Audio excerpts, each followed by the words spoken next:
I mean, it is, it impacts us. So Yeah, it's funny because I didn't plan that, but and of course, like our politics influences one another, and especially as democracies, it's from a selfish perspective, if I'm honest, that I care about American politics. I mean, a little bit less so now that I have friends in America. I always had a few friends, but now being, basically like part of the DGG community, there's some really amazing people there. Like, I don't understand why they get such a bad rap. I mean, art historians, lawyers, people with really interesting technical backgrounds. Um, so It was so crazy to me. Like I had the very British view of America until I like went to America. And then as soon as I went to America, my worldview like totally changed. Like within within like I was meant to stay there like a week and I ended up there like 3 weeks. I got evicted over it. That's a whole story. oof. Oh, that's something for a bucket list. So, which part of the States did you end up in? I ended up in New York for a bit and I ended up in California. So Okay, yeah. complete opposite sides, yeah. Yeah. It was interesting though, and I'll say like so far as like transphobia and things like that, I expected it like Trump says a lot of very transphobic things, and I expected that to kind of influence people a lot more. And that just wasn't really the case in America. Like people actually like fought for themselves, which is like crazy, right? Because I think I'm used to like the UK thing where like Boris says something and it's like a three-word slogan and everyone's saying get Brexit done, you know? Yeah, It just wasn't the case. and the only thing is we have to be careful about the bias of the places we go to and the time that we're there for, right? So, I mean, you've gone to two probably very liberal areas of the US, very urban. And I don't know where you grew up in the UK. You're from the UK, right? Yeah, I mean I grew up in Bristol, so Okay. you know. Which is also, I would say you kind of got like, I grew up in Essex and in a pretty rough area of Essex. And I had a lot of dealing with a lot of inverse snobbery. I mean, I don't live in the UK anymore, and one of the things that motivated me was I was just very frustrated with, I had long hair at the time, and you get shouted at. Um, I'd be called gay, and also to be thinking to myself, why would that even matter? you know? But just these stereotypes, and it's in these sad to say it, but in impoverished areas of the UK, you really, really see that. I suspect in the US, it might also be the same. I don't know if Wick has a view on this. yes, the rural areas have a much different feel than an urban That area. yeah, that makes sense. But not just rural, like the poorer urban areas as well, Yes, right? yes, obviously. I I can't speak too much, but homophobia, especially in urban centers where there's extreme poverty, is a huge problem. Hmm. So, Yeah. I mean, and that's the irony, right? It's the same. I mean, it's not just the US and the UK. I was just reading about Finnish popularism, and they were saying the same thing there. So, um, Interesting. yeah. So, I mean, but that's the whole point. That's why, racism ultimately is really stupid because populaces around the world, they're more defined by the kind of social context in which they live as opposed to geographical. Um, fair. How you doing, Kraut? Good, good. Hope you're good. Well, I'm sorry. I forgot that we were supposed to stream today. I went drinking with friends of Oh. mine, and then I realized, but an hour ago that we were supposed to stream, so I rushed back home. Oh, hopefully you're okay, man. Everything all Yeah, right? yeah, I am. I didn't go full on. I just had a few drinks. Okay. We had a little incident last time you went drinking and came on my show, and I hope Yeah, you're but okay. I didn't go out drinking. I just feel really stupid that I forgot. It's all good. I probably should have reminded you, but I forgot. So here we are. Let me DM Lonerbox, see where he's at, and then we can kind of get the show on the road. I will introduce the topic. I'll say hi to my audience, and then I'll give you guys brief intro statements. And I'm talking like a minute or so. That's what we're aiming for here. and then we'll kind of get on with it. Any Sounds good. questions? No, not Okay. No, me. not on my end. Let me see where Lunar is.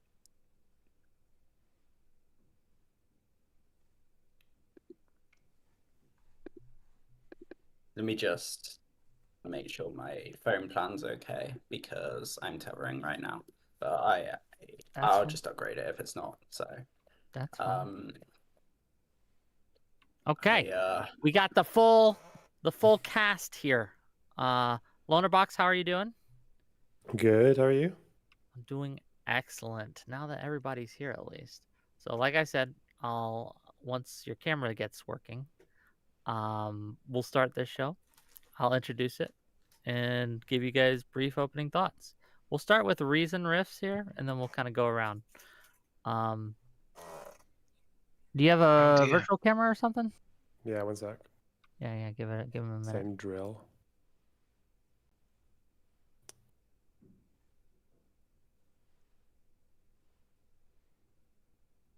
I'm just glad I don't have to talk about drama for a day. It's gonna be nice.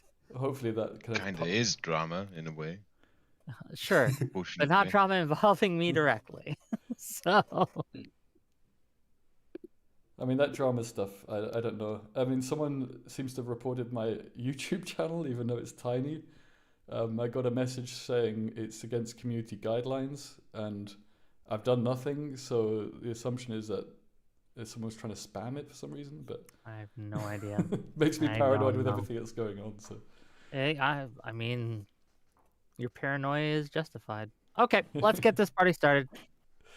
okay, cool. I'll mute myself until. Give it like 10 seconds for my thing to go. So. Shall I? Yeah, I'll introduce myself. So I'm Reason Hold Riff. on. Okay. He's Welcome, one and all, to yet another episode of Whick-TV. It's a cross-ideological space where we come together to talk about issues both political and cultural, from the silly to the serious. And gang, have we got a show for you and a guest list to boot? Today, we're going to be talking about the UK banning Cenk and Hasan, and whether or not we as liberals should support that decision or be against that decision. What should we do? How should we handle this? We got a great cast of characters to talk about it, and I'm going to give the mic first to Mr. Reason Riffs. Tell us who you are, what you do, why we should listen to you, and what are your thoughts? Go ahead, please. Yeah, I'm Reason Riffs, and yeah, thanks for having me on the show, Wick. I write for the Pragmatic Papers in my spare time.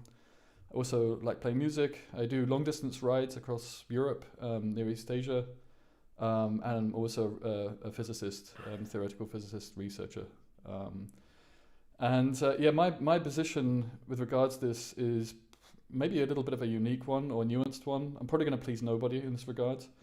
But I find Hasan quite a threat. I don't like his politics. He's a populist. But I think the ban is more damaging than it is good. So I'm not arguing that Hasan is harmless. I'm not saying either that the state can't exclude foreign nationals. But I think, yeah, the measure is actually not reducing danger. It increases it. It increases the narrative of victimhood on his part. And yeah, a figure thrives by saying elites suppress dissident dissent. And yeah, I just think that this is one case where he's just going to feed off this. So, yeah. Okay, well, thank you for being here. Excited to have you. And we'll see how it goes. Next up, a bit of a last-minute fill-in. So give her some grace. Astrid. Hello. Hi, yeah. So basically, I'm Astrid. I'm a software engineer. I'm currently unemployed right now, working on that one. But my stance is that I am very opposed to the to Hasan being banned from the UK, and my reason for that is that it's a very slippery slope. I feel like we constantly, as a country, we've been using this to stifle free speech, and the mechanism should be there to protect against actual terrorists, not people who, even though their politics is not great, can actually like harm the country and can't actually really harm the country that much. Like Hasan, although he's problematic, he's not a terrorist threat. Like he was going to speak at the Oxford Union and he was going to talk to like Zach Polanski. Like he's not going to like cause any damage to the UK. He should not have had his visa revoked. Okay, thank you for being here, and I'm excited to get into it. Well, next up, no stranger to my show. He's been on a few times now. Kraut, please. Sorry, had to unmute myself. I'm Kraut. I'm a YouTuber, which is basically glorified unemployment. I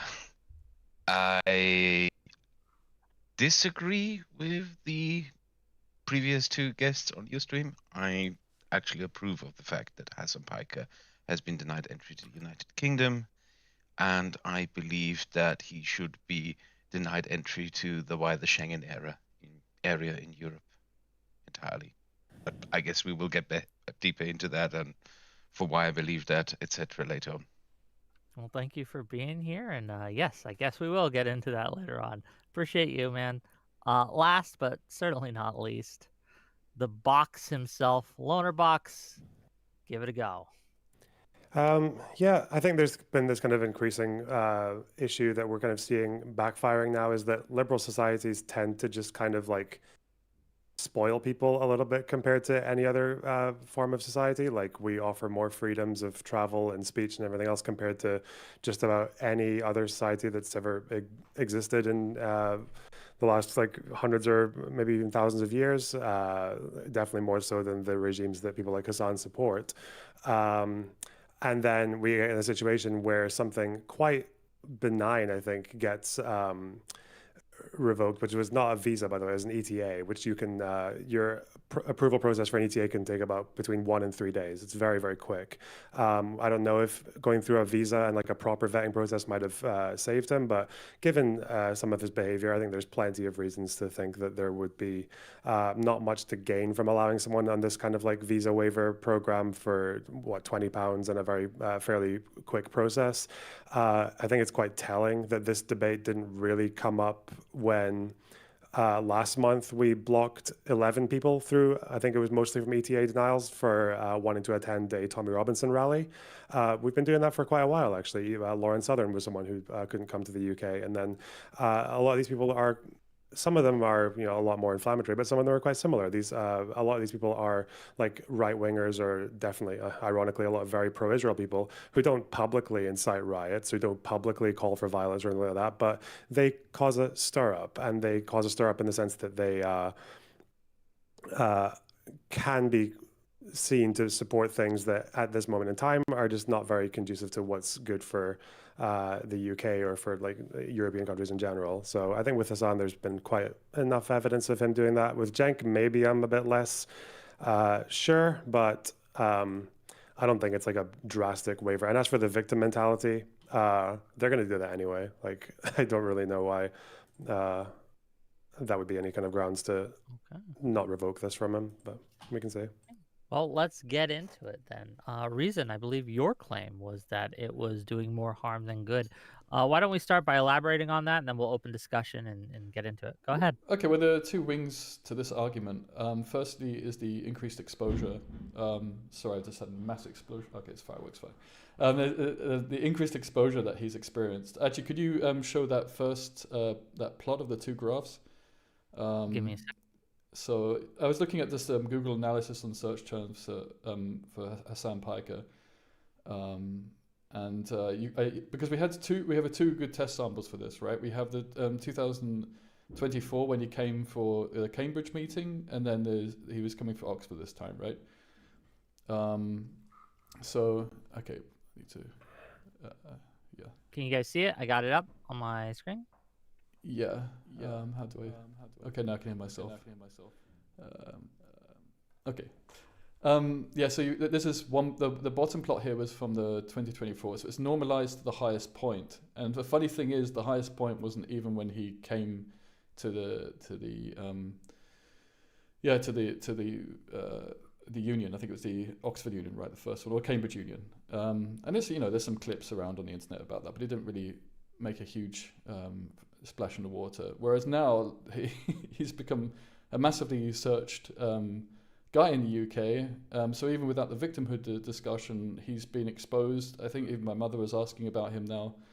Actually, you could also, while we're at it, show some of the headlines. I mean, there's headlines even yesterday, another Guardian article.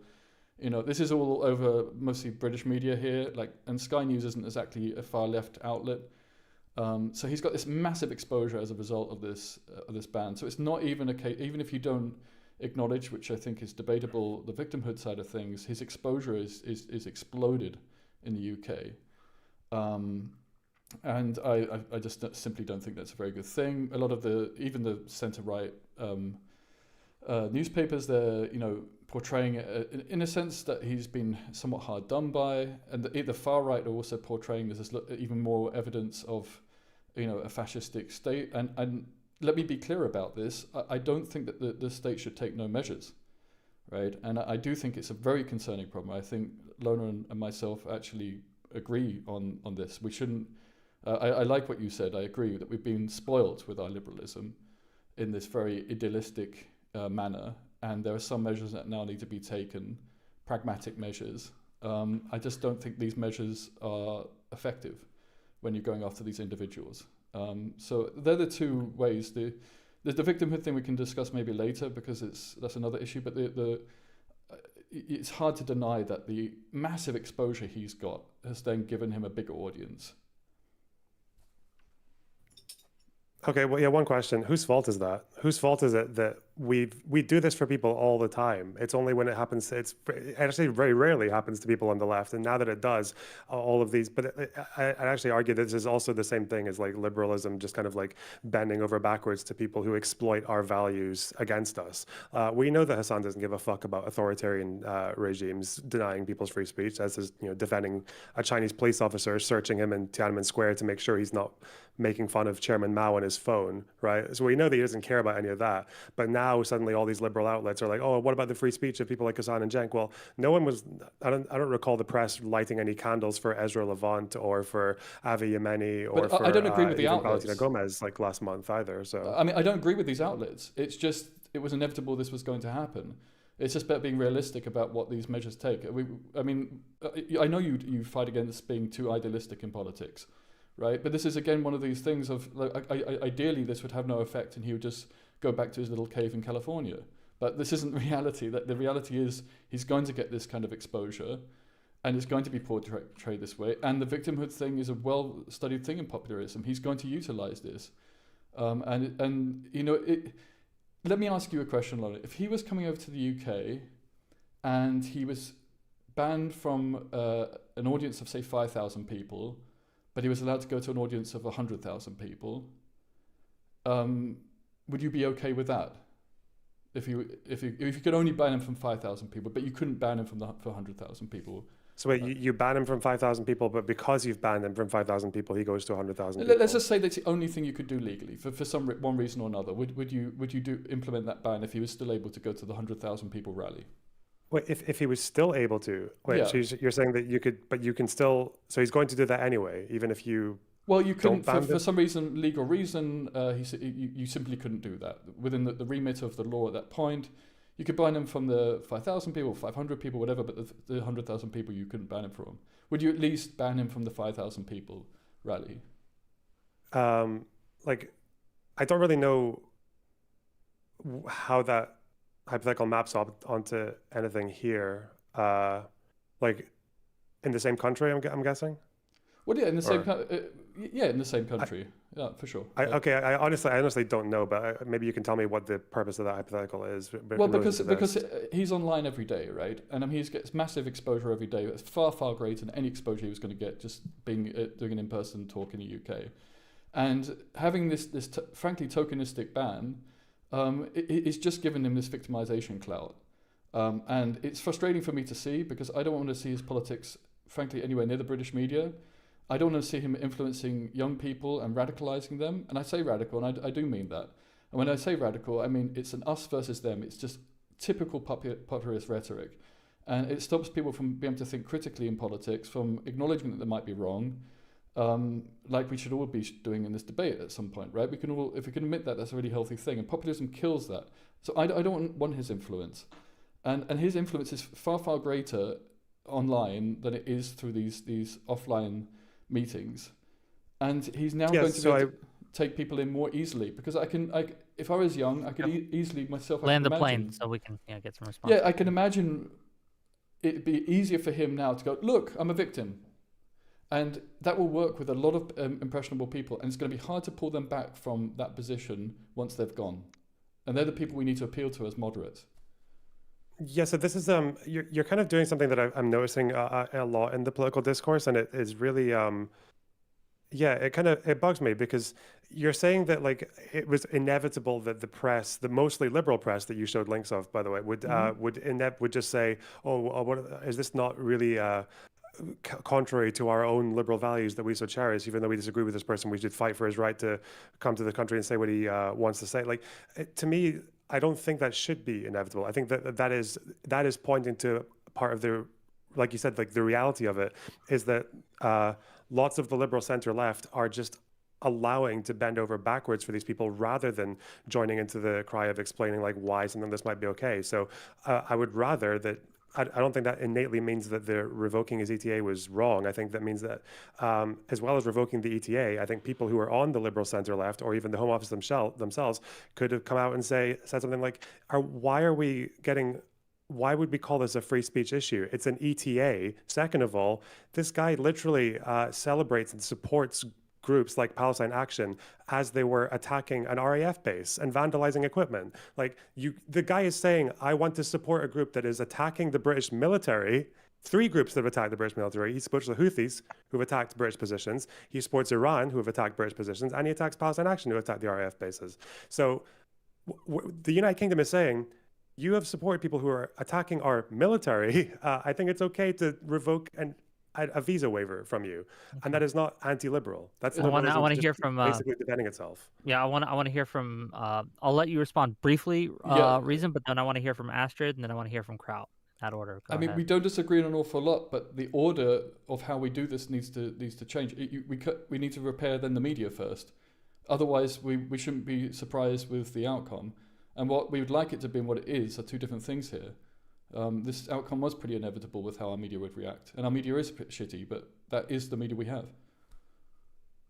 So if the Home Office had published an explanation that was roughly similar to mine, would you be more in favor of it? Or if I could predict that our media would portray it in the right light, that there would be clips of him interviewing a Houthi rebel and glazing him and making a point about who this man actually is, yeah, I would probably have favored it.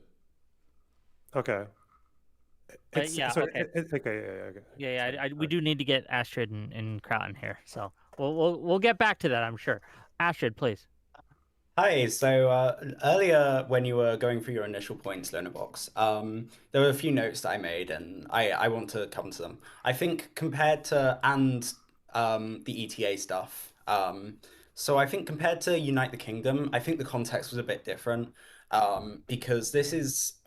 Now, I don't agree with those bans either, but I think when it comes to press coverage, it's a different context, because this is very much speaking in official circles. This is speaking to like Oxford Union. They're very like renowned things, whereas Unite the Kingdom was a march organized by someone who has a very negative connotation in the press, mostly rightly so. And I think that so far as that kind of changes how that's perceived. I think if the right-wing people were speaking to the Oxford Union, that might change how the media perceives that. Now, I also think the Palestine Action ban was unjustified, to be honest. And my reason for that is that I don't agree with their destruction of property, but I think that should have been treated as an individual action rather than saying that is a terrorist action. I think the arrests of people holding up signs was a deeply bad thing for free speech in the UK. And I will say as well, with the ETA being revoked, that's clearly an attack on free speech, because it was so near the event that it's like, the point of that is to like block any route for them. Like once that happens, the person rightfully believes they can come into the UK, and then they get it revoked, and then at that point they've got to apply for a visa, and like they can't do that in time. So it was intentionally done very close to the timing. And Hasan, yeah, he should be tried in the US for his crimes. And like that should be used by the UK government to like handle visa decisions and things, like especially with the brothel stuff coming out, that should definitely be looked into by the Department of Justice. And especially like the terrorist stuff, that should also be looked into by the Department of Justice. But I think kind of preempting what the Department of Justice would believe about those sorts of things is not a good way to run our country. You can respond if you like. Yeah, so you can correct me if I'm wrong. Did the Palestine Action leadership, did they also the ETA technicality? I'm probably thinking you're more likely right than not. You can apply for a visa expedited for like in about 24 hours. If you just have to pay a fee. I think it's like $1,000 or pounds. But yeah, maybe they did time it so that they didn't want him to apply for a visa as expedited well. super chat for $2 says, Loner, you're handsome, good game, you win. Okay, thank you. Nice. As for Palestine Action, did their leadership did they just refuse to condemn the attacks on the RAF bases or on the warehouse, or did they not support it? I forget. I think they refused to condemn it, but I don't think that's how we should judge a terrorist group. So not about a terrorist group, but I mean like a group that is condoning it's pretty serious criminal action to attack a military base. Sure. Yeah, no, I'm not denying that, and I think the individuals should be punished, but I think terrorist to me carries a significant thing, and I would say Hasan has actually supported terrorist groups. However, I would say terrorist is a very specific label because it's referring to me at least. I take it as someone who's causing like individual harm. I really hate the label or like harm to individuals. I really hate the label being applied to just government property being damaged. I think it really undermines the label. I think the idea that in the eyes of British law, Palestine Action is treated the same as ISIS is a really bad thing. No, I agree with that part. Like, I don't know exactly why they went for doing that to Palestine Action, but is your position similar to Reason Riffs in the sense that, like, if the Home Office had come out with a more detailed explanation to why they didn't want Hasan in the UK, and also if the press was willing to do the same thing and to say like, oh well, the Home Office is saying it's because he literally breaks guidelines, like he crosses like several criteria in the guidelines for the Home Office that was published only last year, right? Like he is associated with terrorists, or at least that kid who he thought was a Houthi when he interviewed him, and he supported violent actions like attacking the RAF bases. So like, would you hold the same position? Like, if there was a more cohesive reasoning published for why they gave this grounds for refusal, or would you still oppose it? I think I would support it if there was a very, very deep reason. But it feels weird that it was only like 24 hours before in that case. They know who he is, and they would have known what he said on stream. And so it feels weird that it was just before rather than like when he initially applied for the ETA, because they already run checks. Like they would have him in some sort of database at that point. So yeah. I don't believe anything he said before. Yeah, sorry. When you said deep reason, though, do you think that's not a deep enough reason, though? Like, so if the Home Office just said this guy supports attacks on like our military, what the fuck? If they had said that and just said this is why we're revoking it, this is why we just would rather not give this guy like a visa waiver to the country. I honestly, I'm actually kind of opposed to the guidelines in that case, to be honest, because I think that something so far as like that is. Now, I disagree with it, but there was a lot of talk in the UK as well about it like being valid and things like that. I think that stifles free speech in a way, because like even like Extinction Rebellion and things like that, right? I disagree with them immensely. However, they should have the right to come and talk in the UK about climate action and things like that. And I don't think their ETA should be revoked for that. Okay, so to be clear, one response, hypothetically, and we got to give it to Kraut, who's been so to be waiting clear, very to you, patiently.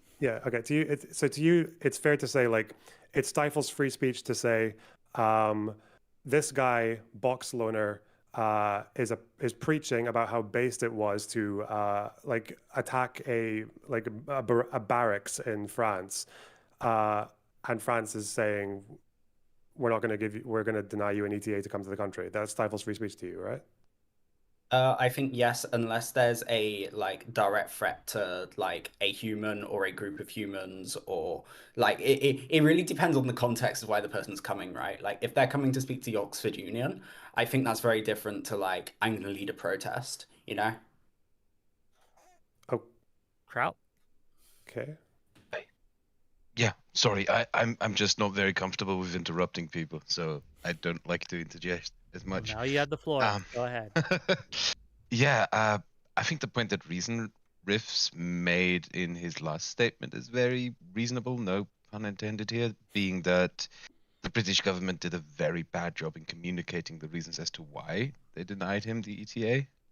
And I believe it would have been a far, far better move as well by the British government to lay out sort of the reasons in a bit more detail. And in that regard, I would like to point out as most people here probably already know, the RAF base, which was vandalized by Palestine Action, the aircraft that were vandalized happened to be aircraft that had absolutely zero connection to anything in the Middle East. These were aircraft that were used to supply Ascension Island and the Falklands, and the British military presence in Estonia, which guards against Russia. And there have been numerous incidents like these types where Palestine activists, not just in the UK, one of the bigger ones was in Brussels, in Belgium, I wanted to say, where 2 years ago, I believe, could be wrong, 2 years, I think, Palestine activists stormed an arms factory and destroyed €1 million worth of military equipment that was intended for Ukraine. And last year, we had this incident where Palestine activists in the Czech Republic set fire to a factory that produces thermals for drones that are used in Ukraine. And the great thing, well, not really great thing, the very insightful thing about that particular arson attack in the Czech Republic is I was able to look up the Instagram accounts and the social media of the people who did that attack. And guess what? They were Hasan Piker fans. Mm-hmm. I believe that something like that, even though it is not direct evidence, it is an indicator that he is in fact very fucking damaging. I mean, he does his streams where he tells people, oh, because of what is going on in Gaza, you should go out there and do things. He actually condones actions where he says, oh, yeah, you need to go out there and do these things. He actually, in fact, when the planes at the RAF base were vandalized, he told his audience, he repeated the lie that these were planes connected somehow to the war in Gaza when they were not. And he keeps doing this shit. He keeps doing this shit over and over and over again. I'm sure he has Machiavelli next to his bed. Yeah, and keep in mind, only yesterday in his stream, he repeated this sort of proxy war narrative about Ukraine, which is complete bunk. His entire community keeps repeating this narrative of proxy wars, of CIA coups that happened in Kyiv in 2014, etc., etc. And I believe if you list all of this up together, you can actually make a very coherent case that he should be denied entry, not just in the UK, but in the entire European Union, because he indirectly or maybe even directly supports an adversary to Europe. He supports the Russians in their war. And it says something about us, doesn't it? It says something. Sorry, really quick. It says something about us that we as a country just allows this, like, that we're okay with this like terrorist fucking monkey as long as he puts himself in a fucking suit and says it to the Oxford Union, like the great university of the United Kingdom, along with Cambridge. Like we get to say but that's been more of like a boiling frog issue because we've normalized allowing people to behave like that for so long that now it just feels like, oh, we're taking something away. Yeah, it's annoying. Fuck. Sorry. Go ahead, Reason. Oh, and thank you for the gift, 5 gifted memberships. Really appreciate you, True Star. I mean, the hypothetical I agreed to in regards to what Lona's point about if the whole media, because frankly for me, it would really have to take, including like Navarra media, these outlets, because they're also important too, We'd have to really have a fair and honest discussion about who this man is. Is this frankly unrealistic? So even though I agree to that hypothetical, it was in the sense of, well, okay, but this isn't really how we can imagine this happening. What I'm arguing for is, I'm entirely on board with the point you've just made, Kraut, about the danger of this man. I entirely agree with you here. There's nothing you've said I disagree with there. What I'm saying is to mitigate that danger may not involve just this very crude method of banning him. It's like trying to, put a screw in with a hammer.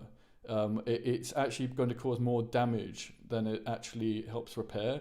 I mean, there's this massive elephant in the room, which are the platforms. There's this massive law that exists already in the UK, the Online Safety Act of 2023. So the framework is already there for going after the platforms, where he has daily spouting off this stuff to the UK audiences, causing that damage, making the youth more extreme, which promotes these actions, which I entirely agree with you, Kraut. So if you would recognise at least the ambiguity that this may have actually increased his support base, or at the very least doesn't do any good to reduce his support and his impression on British society, let alone America and everywhere else, would you then be open to the fact that this may not have been a positive thing in terms of mitigating his influence? Should I respond, or should I let just some dev You- respond first, because she no. lifted it on first? No, you can before me? respond. Okay. I'll get to Astrid when we can. But no, he's addressing you guys, so you guys get a chance. I disagree with you kind of disagree with you in the respect when you argued that this ban gives him just more exposure for him to do more propaganda. I believe I would counter to that. It would give him more exposure to just spread his propaganda if you don't add up onto banning him why he got banned. And this is where I think the big mistake was made by the British government for not making it more clear for why that happened, and putting the burden of explaining why he should be banned on. But that was people like inevitable. I mean, it was You think? kind of, I think so. And instinctively, I want to feel happy about it because I don't like seeing Hasan succeed. But rationally, and the research I've been reading over the past year on popularism and how it works, I realise this is actually potentially fueling it. And this isn't just about Hasan. I'm talking about the far-right nutcases that want to come to the UK and go to their tiny little marches and look stupid on television. We need to go after the platforms, and this is just a distraction. It's an excuse not to go after the platforms as if governments are doing something.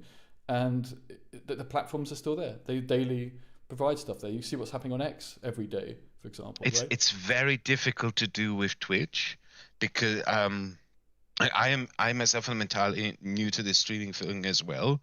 It is exhausting because the average streamer streams for 8, 6, 7 hours a day, and one of the sort of benefits that they have by doing this as their format is, like, when I make a video, I have to sit down and I have to carefully write, and go through, like, whatever is in my videos, whatever mistake I make can always be, like, very impactful on my reputation. But with a streamer can just keep babbling, and very few people have the time to go through for all of this. And it just keeps it's like a forest, you know what I mean? When it just keeps piling on and on and on. So if you say, like, you have to go after the platforms, like Twitter, for example, doing the thing where you can add the corrective notes under tweets, right? Where the community notes, etc. It's very difficult to find a way to do something like that with a streamer. The way that streaming just functions, I have no idea. Like, I know what you're talking about. I frequently get this frustration as well with when I encounter subscribers, viewers, I should say, of Hasan Piker, who insist that, oh yeah, he's pro-Ukraine. And just do not know, just completely either ignore or overlook the various clips that there are of him pushing Russian propaganda and the Russian war narrative. Yeah, I also don't have an answer how you would improve that on their platform. Do you force Twitch to put a community note over his streams, over his stream clips? They should face actually their service being curtailed. It's even already in the British law. Business disruption services measures for persistent or serious non-compliance Ofcom can pursue stronger measures, not just financial measures. It's just not being implemented. And we know why, because they're scared of going after these platforms because they're big businesses. But Europe at least fined a couple of 100 million X. It's progress that, but that needs to happen a lot more, because otherwise this 100,000 person venue is open all the time, and we're just knocking down the 5,000 person venues, which makes little difference. Sorry, Astrid. No, you're fine. But before Astrid goes, let me get through some of these super chats because I do need to make a little money. $10 from It's Vishy to say, not sure why the UK government would want to approve of 2 far-left content creators to enter their country to attend an event where they will bash said government. I approve of ignoring Cenk and Hasan. Thank you for the $10. £2 from Dottie Girl. Shout out to the wonderful UK accents. Thank you for the £2. £5 from Lucifer. It's not a ban. It's an extra check. Why would we not want to do extra screening for someone who public shows support for enemies of the UK government? And then finally, $7 Canadian from Big Leafy Tree. The mistake was the UK government not doing a content nuke alongside the ETA ban. Well, thank you for that. Go ahead, Astrid. Give us what you got. Hi, yeah. So I was going to say, so far as Palestine action, like, yeah, they went after the wrong people, and like, yeah, the plane they were going after was not intended for Palestine or anything like that. Sure. Although I would push back a little bit on that, and I would say that I hate to defend Palestine action, but in this instance, I've got to a little bit. I do believe that was intended as a point against the government more than like actually that aircraft. Now, Hasan was definitely going for a narrative that aircraft was going to Palestine and whatever. But I think from the eyes of the people actually doing the action, I don't think they necessarily cared if it was going to Palestine. I think it was more the government was doing that to like make a point there. It doesn't make it right, but it kind of changes the context of that, and it makes it more of a political one. I just wanted to say, I do not believe that these Palestine Action and all these other groups, because the one in Belgium was not Palestine Action, the one in the Czech Republic wasn't either. I do not believe that they deliberately go out of their way to target, things that are unrelated to Gaza and Palestine. Because it happened too often to be a coincidence, right? The Palestine activists target things that go to Ukraine. I personally believe that it's probably that there are some Russians who feed disinformation into these groups, and these groups are too stupid to realize it. I just wanted to add that in, and I'll mute myself again and let you finish. Sorry, just one quick thing. I'm pretty sure that a Palestine Action, I think it was a spokesperson or one of the protesters said that these RAF planes were refueling like IDF jets or something, which they don't do. I don't think there's any evidence that the RAF refuels IDF. I'm sure some people say that. Yeah. I'm sure some people say that, but I don't think. I think that like as well when it comes like the UK, if you're attacking like military aircraft and things like that, I think because of our like quite heavy support for Ukraine, at least as things stand right now, I think that if you attack a military aircraft, there's a pretty good chance you're going to attack a Ukrainian one. And I don't think that's necessarily like that's because I mean, I think that rather it was like one that was going to Israel, but I don't think that like I don't think they I think they were happy that it was a attack against the British military. Here's the quote from it's on the BBC. It's from it was from a spokesperson for Palestine Action.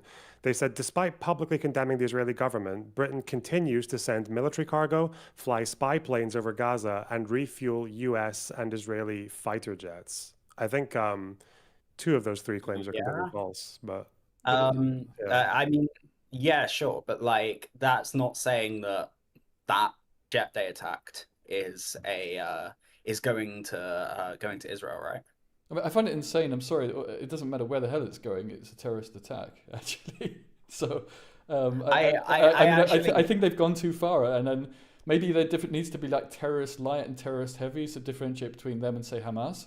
which is a fully fledged terrorist organization. But wait, is it a terrorist attack, or is it just it's a regular old military attack, isn't it? Like going after an Yeah, I RAF just base. call it criminal damage. It's just I'm it's sorry, I regular just- old war. They're just going to war with the United Kingdom, bro. well, okay, we'll go to war with them. Okay, let's see how that turns out for them. Like I certainly personally don't disagree that these groups are really concerning, and I mean this is a physical attack in the UK. This is different from Hasan going out and spouting nonsense and hopefully completely losing a debate if he'd gone to the Oxford Union. So I think it's a little bit off track there as to the two different issues. But I think the point that Kraut made before is an important one. I entirely agree that it's the kind of rhetoric that Hasan, he's a gateway drug to these actions, that his kind of rhetoric is feeding into a worldview that supports that where people end up going and doing these extreme actions. And this is why I'm also concerned. And I hope I'm wrong. I hope this has been really, really good and Hasan loses support and this extremism, which frankly, I'm sorry, is feeding into the Green Party now in the UK as well. And Polanski has been very, very mischievous in how he's spoken about Ukraine. At first it was he supports Ukraine, and then he supports it militarily, he said once, and then he's kind of gone back on that. I don't trust him at all. And I think that politics that's going on in that party at the moment is symptomatic of people like Hasan having an influence. So just to reiterate this, I want to minimize his influence. And it's a question of whether this action helped minimize it or not, for me personally. Is it safe to summarize your position as they didn't go hard enough?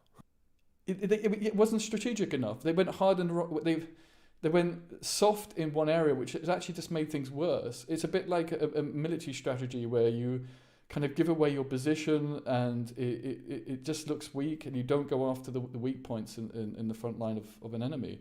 And I think it's spouted off all this stuff over the media. I'm sorry, it was predictable that the media is going to be spouting this off in this a desperate way. Far left media makes him out to be, some kind of hero.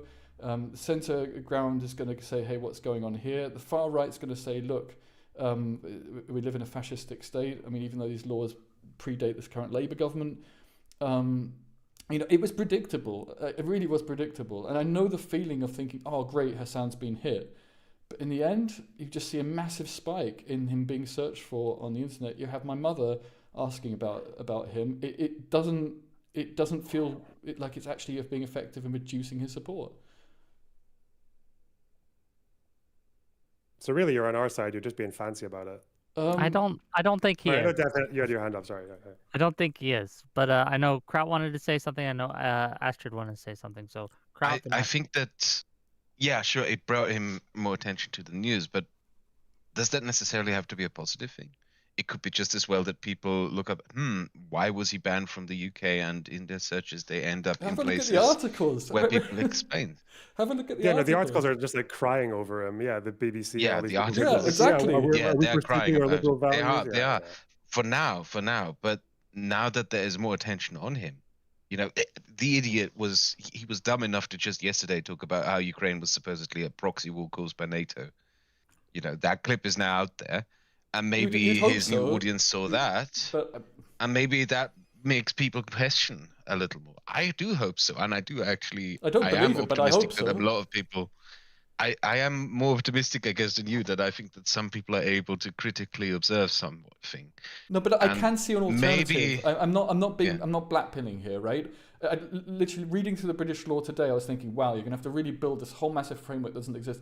It's almost there, like with some of these laws, or the same thing in the EU and the finding of X. It's like we're running a marathon here, and we're 5k from the finish line of actually being able to implement laws in a stringent way that will force the platforms to say, hey, I don't want a guy who's spouting this stuff off every day because I'm going to get my bandwidth throttled in this country. Torrenting is banning. They ban websites. Websites are blocked in the UK already.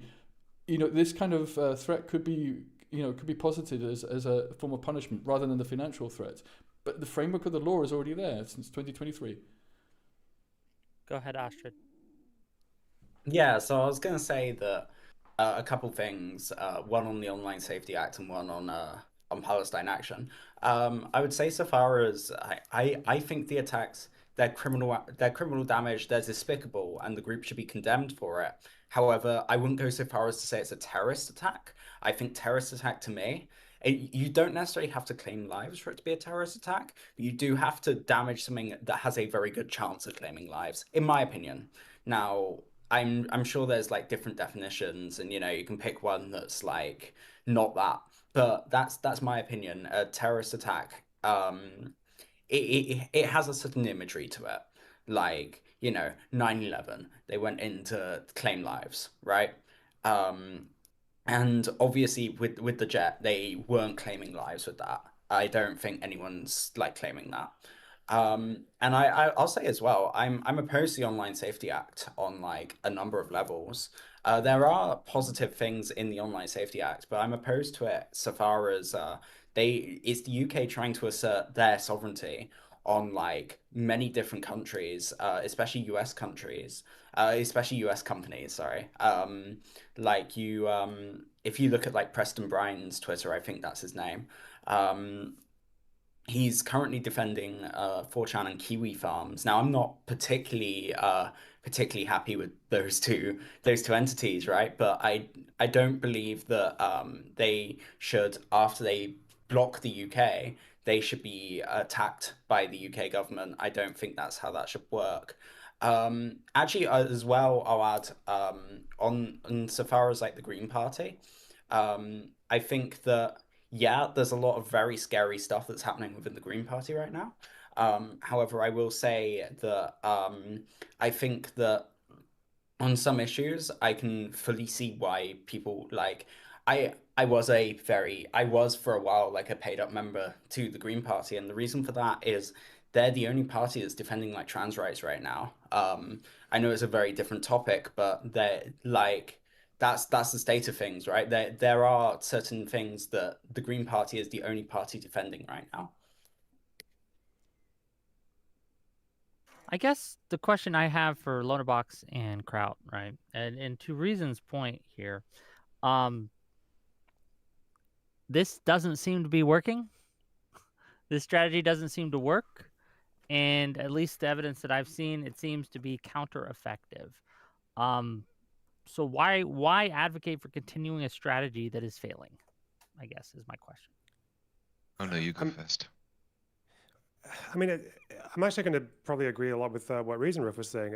It sounds like it's not working, but it's not working for the fact that this is kind of like it's like a fucking kid's getting like bullied in school, and then someone saying you got to stand up to him, and like maybe the next time he like attacks you, like you should like hit back because it might like you've actually got a chance of like stopping them coming back at you, and then the little kid takes that advice and just sort of pokes the bully in the eye, then runs into the corner and then sits in the fucking fetal position and just begs for mercy. Like it's like the response that people have had to this kind of thing is like what it at least signifies is that people are starting to realize that there is actually an issue here, that a lot of like center left liberals have just kind of looked at this far left tanky thing, and if they haven't already completely embraced it and just are trying to sort of like go there because there's a new and exciting young online populist crowd, otherwise they're just kind of like tolerating it. They're just looking at it and just thinking it's not really a big deal. Like I understand that the Cold War is long past, and I understand that it's very fucking it's still like a kind of stain on our countries that like in the United States and the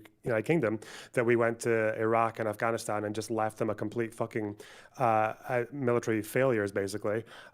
So people just feel like anything Middle East now that we're involved in, we should take the opposite side or whatever. Like I get these problems, but it's basically allowed a foot in the door to people who hate these societies that they live in. Like they want these societies to fail. Like again with Hasan, it's not like I'm not exaggerating when I say that he supported 3 different movements that have attacked British military, right? So like he wants these societies to fall. He would sooner arm fucking Hamas than he would arm the United Kingdom, right? So it's like, but there's just a problem here where, but that just to me says that it's not going enough. People aren't recognizing or emphasizing enough how much of a problem people who think like this are, as well as like speaking about Ukraine earlier. Hasan's to this day, like people say he opposes the invasion of Ukraine. Like, no, he doesn't. He only opposes some of the invasion of Ukraine. He supports the annexation of Crimea. To this day, he still stands by that it was a justifiable act by the Russian government because there are Russians living there. I wonder how. But like yeah, I do think there is this issue where like center left people are just allowing this sort of like cancer to rot us from the inside. Like I understand that like McCarthyism was really cringe and everything, but I feel like there's just been so much overcorrection that we have this problem now where everyone just seems to think like, oh, well, we're not going to light any candles for right wingers who get blocked from the UK, but as soon as like two left wingers do, and then now we're going to like fill the mainstream liberal press with headlines about why it's an affront to free speech. It's ridiculous. I mean, to build on your analogy, that's how I feel. What I feel has happened. You've poked this big bully, and he's much bigger than you in the eye. Run away and put yourself in a terrible situation where he's probably going to be even more aggressive as a result. The more intelligent thing would have been to find a way to persuade his friends so that he ends up on his own and loses his power in the playground. I'm not talking about lesser actions. I'm not talking about the status quo. I'm talking about more intelligent actions, and ones that don't lead. And I'm sorry, the victimization thing is a really, really important factor here. That they're left without being able to point directly a finger at the measures that are taken against them because they're often indirect. And I'm talking about the same thing with Farage as well, and the other extremists out there.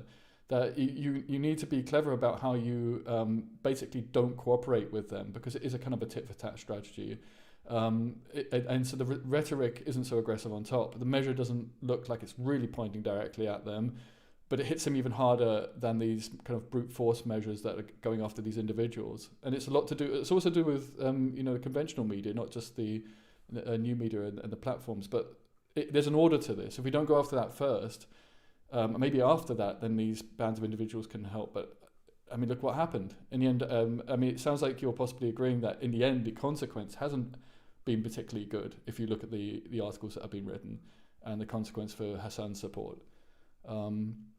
And so we need to find alternative ways, not just say, oh, well, nothing works and let's go and hobble in the corner like the kid in the playground. Go ahead, Kraut. To what you earlier said to me, Rick, I believe when you asked these tactics haven't worked, why use them now? I honestly believe that that there wasn't really as much of an opposition to Hasan Piker and what he does for several years. Like, I have to confess personally that I didn't like him for years. I didn't like him ever since he became prominent. I always thought he was an idiot, but I ignored him. I pretended that he didn't exist for years of my content creation, and he only really popped on my radar in a way that I couldn't ignore him anymore was last year when one of his orbiters had me swatted. It's not something that is like, a lot of people just ignored him, and now he's this big, powerful creator on social media. And in terms of like tactics that work or don't work, I want to be honest that we're only really just beginning to counter what he does. Or at least I am. There might be some individual creators out there who have done it for a few more years, but it's really just only something that is starting. And I will admit, yeah, it sucks that we are probably going to, because if you fish around in his corners of the internet, it's a lunatic asylum. It's a Stalinist lunatic asylum where people tell you that the Holodomor didn't happen, that Stalin did nothing wrong, that South Korea started the Korean War. Complete madness, just from top to bottom. And it's unfortunate that we are probably going to spend years de-radicalizing these people. It's unfortunate, but we'll have to do it. It will be done. The facts are on our side in this matter, I'm going to say. So I think it is possible and that we can do this.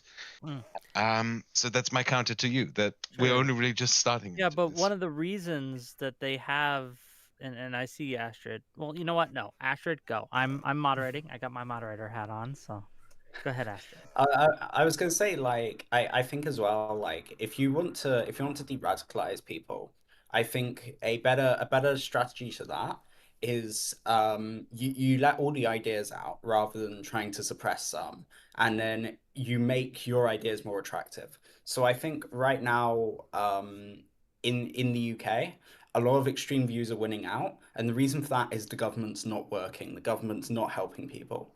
I think if the government was better in the UK, people like Hasan wouldn't have as much strength here, and I think that would definitely tip things as well. Do you not think some situations? I don't want to make this into I feel like I'm somewhere between everyone right now, in a good way, and not metaphorically.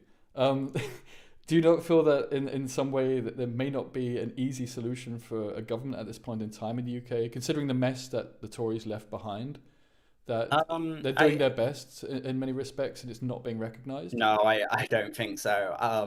Now I'm coming at this as someone who is currently trying to get emergency housing actually in the UK, and I'll say that from my experience, the council, everything's a huge bureaucracy, and everything needs strong evidence, and there's some things you just can't get strong evidence for, and then it's like, oh, sorry, I think this, but the computer says no, kind of thing.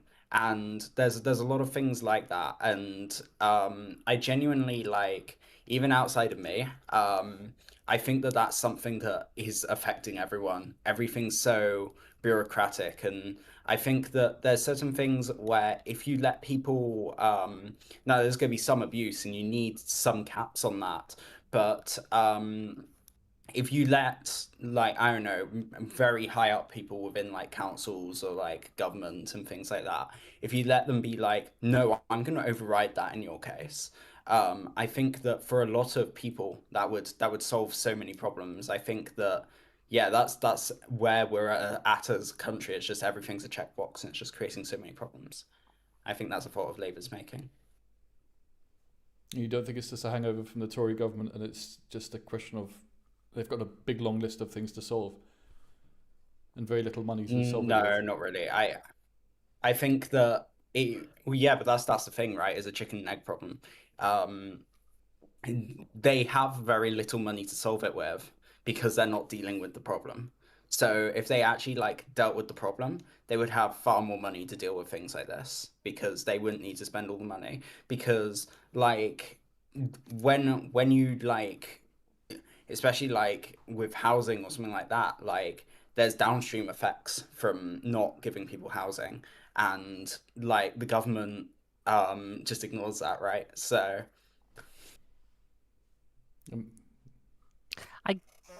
I guess I don't feel that as an American, so keep that in mind, I don't think that the UK is combating its radicalism very well. These laws that you have in place, these measures that you've taken, don't seem to have worked, and in fact might have had the opposite effect. But this is just from an outside observer, and I'm not going to die on any hills here. no, I agree. I think I was just going to say, think just to clarify your point, Astrid, because I think it's actually quite a good one, or at least it's an argument that needs to be looked at more closely. But of course, radicalization can happen more easily in an environment in which you have greater inequality. So and actually, I've seen a study on this which coincides with what you're saying. So dealing with poor communities is a good way to de-radicalize those communities. So actually, it's again about other measures, not directly faced at just suppressing, these horrible ideas, but actually making people less susceptible in the first place. I think it's actually a really important point, and a lot more effective than banning Hasan from talking the Oxford Union and then having the media. I disagree with that. I disagree with that a lot, because the idea that sort of communal dysfunction and poverty mainly attracts like people who suffer from this, like poorer people, into becoming more radicalized in terms of politics. Everything that I've ever read about the rise of fascistic regimes, communist regimes, points to the opposite. Right now I'm deep into reading about Hungary and how the Horthy regime came to be, and how the Nazis eventually did a coup and took, with the help of the Germans, and took over Hungary in 1944.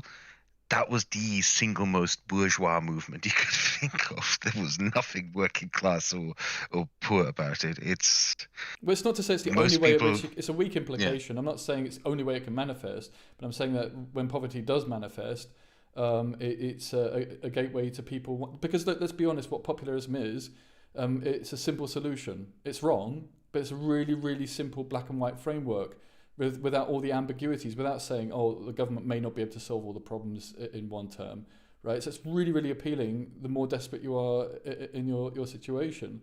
And I'm also not saying that's the only measure that needs to take place. And I think this is maybe where certainly I and Loner are agreeing that there needs to be a little bit more confidence in some measures, and I'm not being idealistic about freedom of speech by any stretch.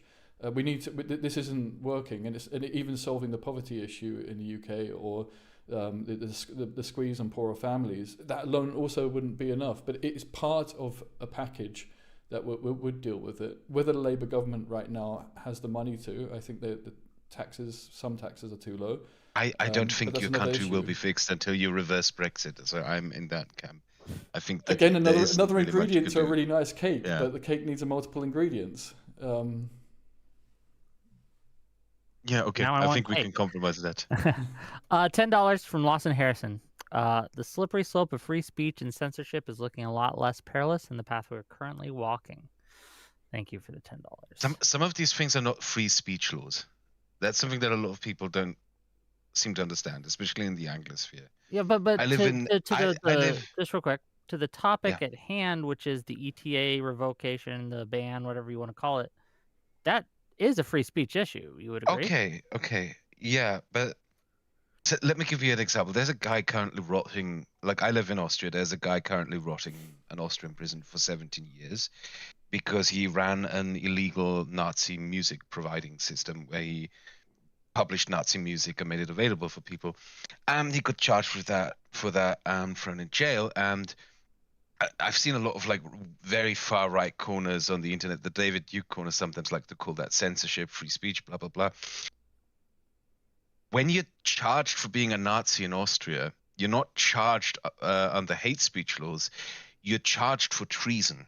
That's why the sentence is 15 to 25 years, because according to law in Austria, being a Nazi is treason. That's why it's so harsh. And treason is not necessarily a speech thing. And when I look at this issue in particular with like how Hasan keeps pushing Russian propaganda, it's not as much of a speech issue to me as it is him aiding and abetting a foreign adversary, an enemy of Europe, someone who is at war with us, quite frankly. So given that you think that, do you think he's if that is your position, that he is aiding and abetting an enemy to the European Union and to England and to Britain or whatever, is he a target? Is he a valid war target? Not yet. Not What yet. would he need to do to become one? Travel to Russian-occupied Ukraine. Just travel to it? So yeah. Well, to have got there in the first place, you'd have to have some pretty horrendous links. There's a more... What's the name of the former Manosphere YouTuber who went to Russia? Graham Phillips. Do you guys know of Graham Phillips? Coach Red Pill, is that the guy? No. Graham Phillips. I don't know this one. Graham Phillips was a former British... He's a British citizen. He's a former Manosphere YouTuber. He went to Russia. He did vlogs about prostitutes. I'm not even kidding. And he decided to become a Russian propagandist when the war broke out. He spent his time in Donbass talking about how great the Russians are, how they're liberating places. And one thing he did that really fucked him was, which Hasan has not done anything that extreme so far. He hasn't been to the Donbass. He hasn't been to any occupied regions. One thing that Graham Phillips did was he interviewed prisoners of war, including British volunteers that were captured by the Russians. And that got Graham Phillips charged. I'm not sure what he's been charged with by the British government yet. And isn't it an international crime? I think it's actually a crime under international law. The last British citizen who did something like that was hanged in 1949, which should tell you everything you need to know. Yeah. I mean, in some ways, Hasan is more dangerous in this regards because he hasn't gone there, because it's not so overt. Yeah. I would make the argument that it is more adept. I would compare Hasan Piker to someone like Graham Phillips. It's not a free speech issue. It's aiding and abetting enemy forces, and you don't have to pick up both. guns. It's both, isn't it? Yeah, exactly. But with his speech is the thing, and that's where it becomes a free speech issue in my mind. Yeah. Is again, was he? What is it okay? I guess the overarching question in my mind is it okay for countries to stop someone from coming over if they are going to praise their enemies or criticize the war effort if they're at war? Is that an okay thing to do? Yes. I don't agree, but fair enough. You don't agree? I think Okay. I don't. Doesn't context matter there? Like, so obviously, say if you're coming to oppose the Iraq War, which is Britain like attacking a country, it's a bit different from someone who is supporting, like, again, Houthis or Iranians as they're targeting British military positions. Aren't these a bit different? Of course, context matters, but I do think that you should be able to, as a matter of course, criticize your country's foreign policy, and even if it's at war, right? You're at war with another country or another group or another entity, and you don't think that you should be. You think that you should give up or surrender. I think the citizens of the country should be able to say that without, or people should be able to say that without fear of censure by the government or having their visa or ETA revoked. No, I agree with that. People should be allowed to say we shouldn't go to war with Iraq and we should give up on this conflict. But it's probably a bit less likely they should be allowed to say, yeah, it's fucking awesome that you're attacking fucking military bases with people in them. But remember, when these Palestine Action attacks, not just the planes, they also attacked the security staff with hammers. The guy got a big fucking spinal injury and shit. Certainly, and punish the people who do that. But what about the people who incite it, who support it, who tell people that it's awesome to do it? Well, context. How are they supporting it? Are they simply saying things like, I think that these people have a point, right, when they are going against the government? Or are they saying, yeah, we love it. It's fucking awesome, I believe, is what Hasan said. They're fucking based, Palestine Action, when they were attacking those RAF bases. Astrid, you're begging here, so go ahead. Yes. So I think there's 2 points there. Number one, the attack with the hammers was not. Well, I hate that I'm in the position constantly where I have to defend Palestine Action, but here we are. The attack with the hammers was not authorized by Palestine Action. And number two, like, it wasn't by them, it was by a person within, like, their attack, but it wasn't to do with them. And I think, like, number two, fuck, I forgot sorry, can you run past the second part again? Which one? I don't know. Anyway, okay. Take it if you get it. If it comes back to you, let it come back. But I want to hear from Reason, Kraut, and all the rest too. Well, I mean, I would say I'm certainly not. I understand where you're coming from, Wick. I mean, it is, if you don't mind me saying it, I'll take you all on an American perspective, and I do feel like when you look at the American Constitution, there are definitely a few amendments that are needed. It's written in a very different time because the kind of influence individuals can have. Because I am concerned by even these individual influences is just immense in comparison with the time in which it was written. So, and I think even in what you're saying, that there are these ambiguous cases about, okay, but what exactly they're saying it, where are they saying it? So you're already at the point in which you're not, it's not a free speech utopia anymore. There needs to be some constraint. You're admitting to that, right?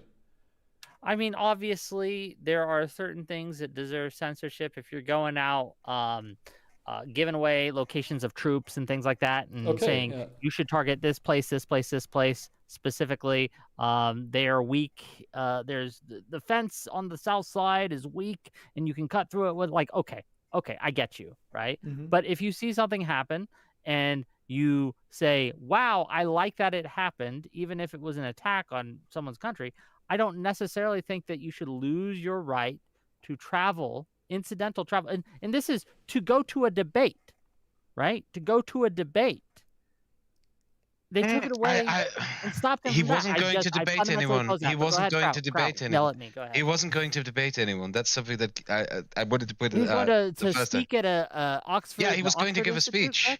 He was going to give a speech at the Oxford Union. The last time he went, he also just gave a speech with questions from an audience largely sympathetic to him.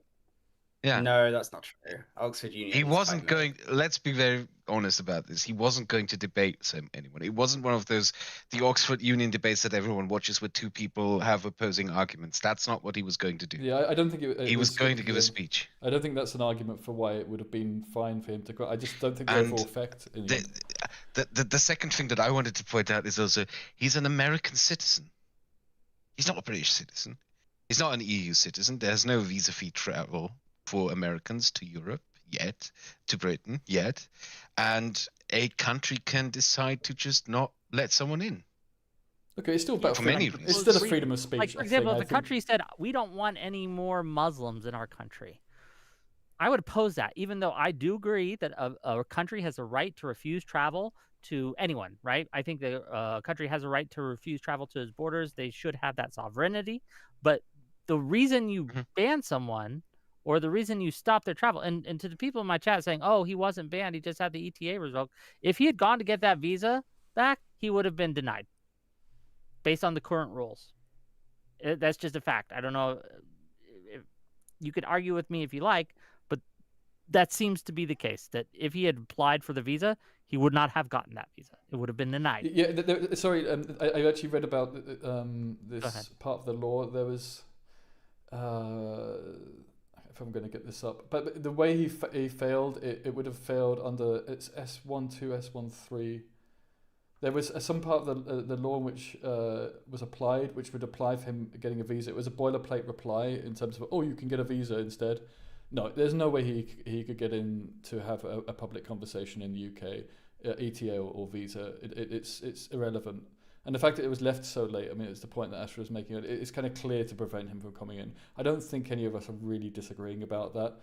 And I think it's a bit silly. As I say, the way in which it was applied, the section of the law, it would also be applicable to someone trying to get in with a normal visa. So he would just not be able to come in. This is also well, for Hasan, I agree. Like, because the more they looked into him, the more they would find reason to not allow him in. With Cenk, it might have been different because Cenk generally, despite being a fucking retard, is quite frequent in condemning violence and condemning terrorist groups and all that. He's still ultimately, even in Israel, he's still a two-stater, right? So yeah, maybe. But this is also assuming that everything they're saying is true, right? Because I think this story broke after Cenk came out and said that he was at the airport and they said, sorry, you're banned from the United Kingdom because you've criticized Israel.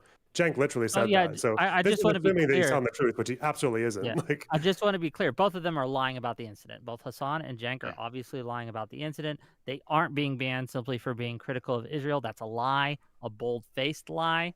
But even then, I am, of course, going to advocate that people not be banned or restricted in just travel, right? To give a speech or a debate because of the positions they hold and what they say. It should be on behavior, what they do. Since Cenk came up, I think it's worth pointing out that he's such a colossal moron that when the news broke that he couldn't travel to the UK, the first thing he did was give an interview to Russia Today, which is banned in the UK, which, yeah. And that's the very kind of thing, great way think, to make your point. I mean, that's the kind of measure I really agree with, is banning a channel like Russia Today. And that's why I'm not a, pro-free speech, whatever comes. But I do think that going after individuals, it just looks like being picky, and that it makes it very easy for them to argue that they're a victim of something. And it's just the bread and butter of popularism, and it's what's happening. So I'm not free speech is kind of annoying a lot of the time. It's just like a lot of our democracy, a lot of our liberalism. We see all these idiots in our society. I'm going to sound like a really arrogant snob, and maybe I am, and maybe it's the truth behind it. But nothing wrong with that. We see a lot of idiots in our societies, right? And we think, God, they have the same right to vote as I do. I don't know if that goes through your head. And it's kind of a depressing thought, but the alternative is just ineffective, it's unstable, and it doesn't lead to good things. And so most of the time, that's true with freedom of speech as well.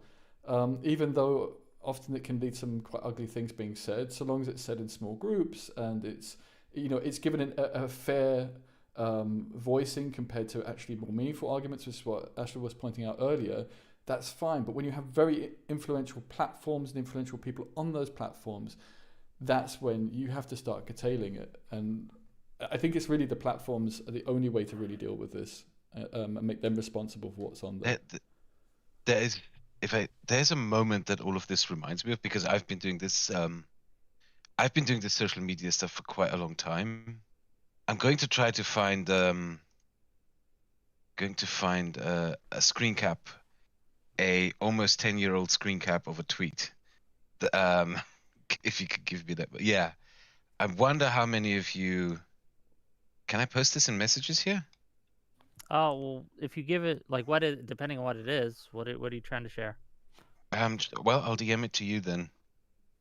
DM it Yeah, I to was me. gonna What say, are I you think trying to there's share? like a chat for the. I don't have a group like, chat for this one. Sorry, it's. Yeah, don't worry. To be clear, gang, and I want to apologize. My booking's been a little cattywampus lately because I've been alternating between doing my political shows where I have conversations like this and fighting people who are trying to dox and SWAT and all these things against me. So, the screen cap I sent you, you don't have to share it because it is quite the big indicting thing. That's the Twitter account of Brenton Tarrant, the Australian terrorist who shot up a mosque, murdered, I think it was 70 people. And before he did his terrorist attack, he tweeted out videos by various YouTubers, including Lawrence Southern and Sargon of Akkad. The screen cap I found quickly looking was for Sargon you can, of Akkad. if you click watch stream, you can see it on your I end. did Yeah. not know he did this. Wait, you said he tweeted out Lawrence Southern as well? I think so, yeah. I have to look for the screen cap. Because Yeah. I know that she used to always deny that her Great Replacement content had nothing to do with his, right? Like, because she said that, like, she used to say that her big YouTube video, The Great Replacement, came out like after he had made the decision to do the attack, but then she left out that she'd already been talking about Great Replacement like a couple of years prior on Rebel Media. Yeah, she was just lying. Yeah, but just to be Kids clear, used to, are you saying that this is? No, it's not comparable entirely, right? It's very different simply liking a circumstances. YouTube video and then doing something horrific. I don't know if. Well, I do remember one thing in particular from when the Christchurch terrorist attack happened. Go ahead. Which is that it galvanized a lot of people into realizing, oh, this stuff is influence. It's creeping into the real world. And I could talk as someone. I don't want to completely compare it, but I think in particular in sort of my sphere where I like to hang out, which is very involved in supporting Ukraine, the Czech terror attack, where Hasan, Piker fan, burnt down a factory making thermals for drones in Ukraine. That had that kind of impact, where it was like, shit, this guy's actually riling people up to do things like this, right? There is an influence going in. They're influencing them to doing horrible things. That it's not a direct comparison that I want to make, and I would argue that we're probably at this moment now where more and more people are realizing that someone like Hasan should be more criticized. And I'm not talking about the sort of drama slop shit, right? Like the salacious, stupid New York Post article about his sex life. Who gives a damn about that? Like, who gives a damn about his dog? It could bring him down a bit, especially in left-wing circles. I think in both cases that article was surprisingly good for New York Post. Let's be clear, okay? I think it is really misogyny silly. and animal cruelty. I think they're two things that do chime on the left of politics. So I agree with those prongs of attack. I think I don't know how effective they are. Maybe you do. I don't. I would like people to know more about his horrible views. I'm hoping that now more people will go out there and be like, this is what he says. This is what he represents. And like make content like there's a YouTuber who I really fucking love. He's only recently appeared about a year ago called Conduit, who made this incredibly just this great video where he watched Hasan Piker for a week. I'm going to there's no group chat, so I can't post a link. Okay, I'll DM it to Wick again as well. Wick knows you can. Is it a clip or something that you want to see? No, it's an entire video. I'm not like, we're not going to watch it. You should watch it. No, we're not going to watch that, and that's not what I'm asking. What I'm saying is, I'm hoping that things like this, that content like this, will now be more the case. Not the drama slop type, but the type that goes like, here, this is what Hasan Piker actually stands for. This is what he actually says in his streams. These are horrible things. Sorry. my concern here. So first of all, five pounds from Riz what the fuck to say inciting religious and racial hatred is a crime here, and many of the things Hasan has said online would have fallen foul of that if he lived here. Yeah. Thank you for the £5. Yeah, I guess I have a lot of disagreements with UK laws, right? But I'm not a UK citizen, and I don't get a say in your laws. But if you're going to ask me my opinion, that's my opinion. I will say this: I don't necessarily even disagree with you, Kraut. Right? Like, yes, Hasan and his rhetoric is dangerous.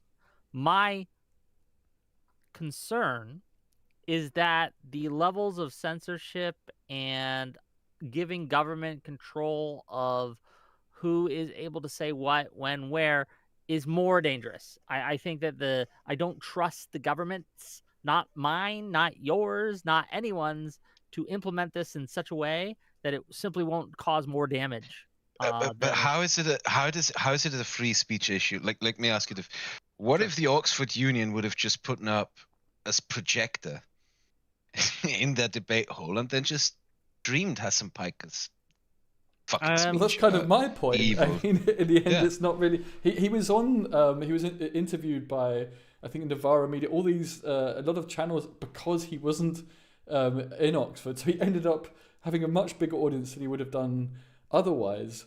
And this is my issue, that I think going after individuals like this, it just makes some of these victims, they get all this free advertising. And so I just don't think it's effective. I think what should be happening is that the platforms are forced to basically not recommend these channels to people. Measures like this should be forced on the platforms, frankly, and then they can't go and complain, oh, I'm being picked on. It's a bit more, frankly, a bit more opaque. But it is against freedom of speech. It is against it to some extent. You are trying to stifle someone's ability to speak on these platforms. But I don't see a problem with that. I argue something else. I argue that people should speak more. I argue that people should make content like Conduit did, criticizing him, because there's a lack of that. That is much more effective. What Conduit did, much more effective than a ban, and it doesn't give him the victim status, right? There's very little downside to it and a whole lot of upside. Whereas the ban or the revocation, whatever you want to call it, it didn't work, and I think it did more harm than good. Astrid, you want to go? Yeah, I remember my point from way earlier. So basically, my point was then, when we're talking about supporters of Palestine Action, I think that there's like a level here, and I think that Palestine Action is a very interesting group because it's not just the group's activities that people, when they say I support Palestine Action, which honestly I'm probably legally risking even saying that on a stream right now. I'm probably legally risking myself. But like when people say that, they're not saying necessarily that they support every action the group's done. What they're really saying is that they don't support the government's censorship of that. And I think it's definitely like the group and its supporters, like the supporters, the people that go outside and like get arrested for holding signs and things like that. I don't think necessarily all of them agree with every action the group's done. I think it's more like a free speech thing, and I think we've got to go careful bucketing everyone the same way. Yeah. Wick, if someone said that if someone supported the Russian invasion of Ukraine, wanted to go to a university in Ukraine and just give some speeches about Western imperialism and shit like that, like, would you call it a problematic violation of free speech for Ukraine to not let that person in the country?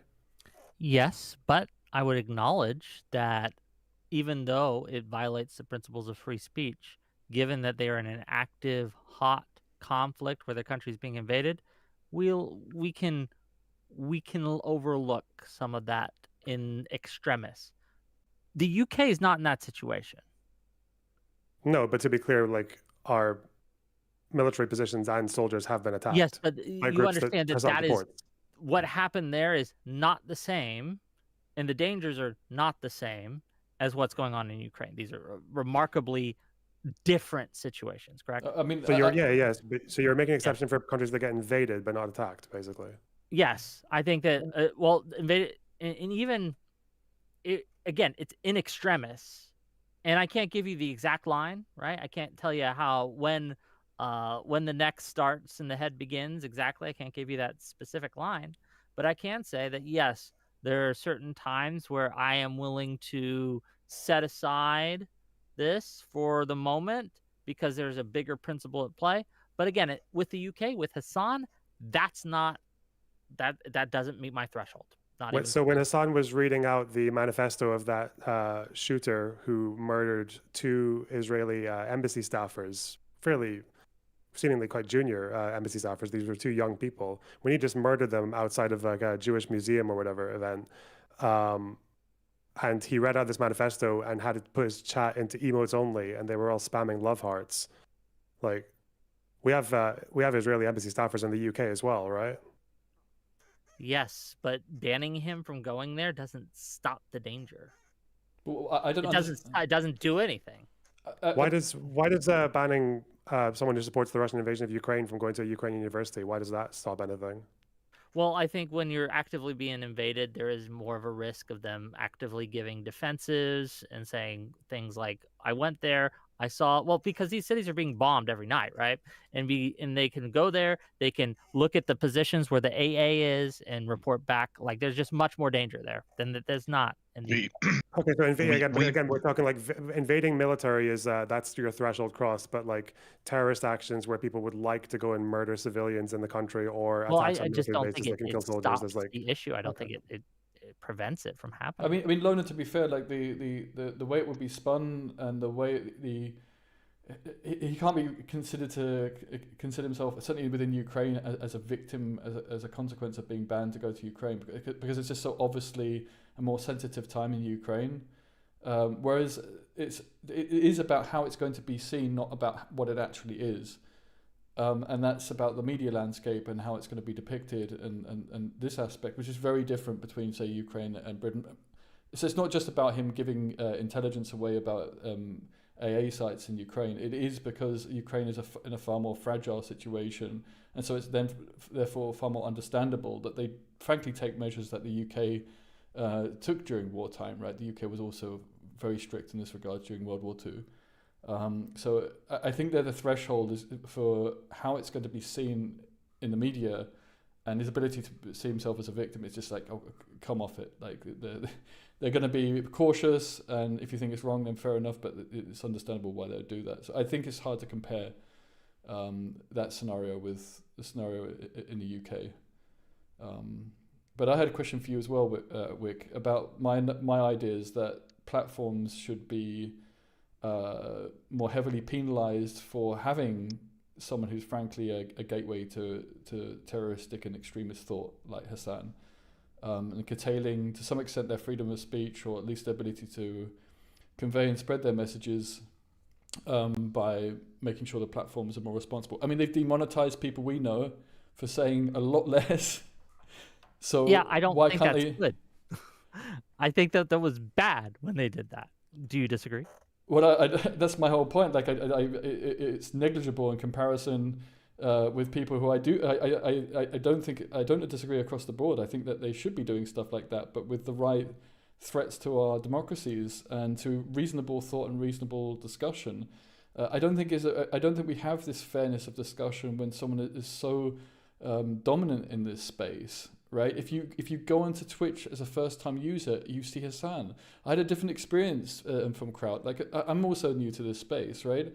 And I saw Hasan stream maybe, I don't know, 3 years ago, and I went on there, and he said something reasonable. You know, sometimes it happens. Broken clocks till the right time sometimes. And then I went on the stream, I think a second or third time, and he was going on and on and on about Israel. I thought, okay, fair enough. The government's a bit shitty right now. And he didn't say anything bad about Hamas.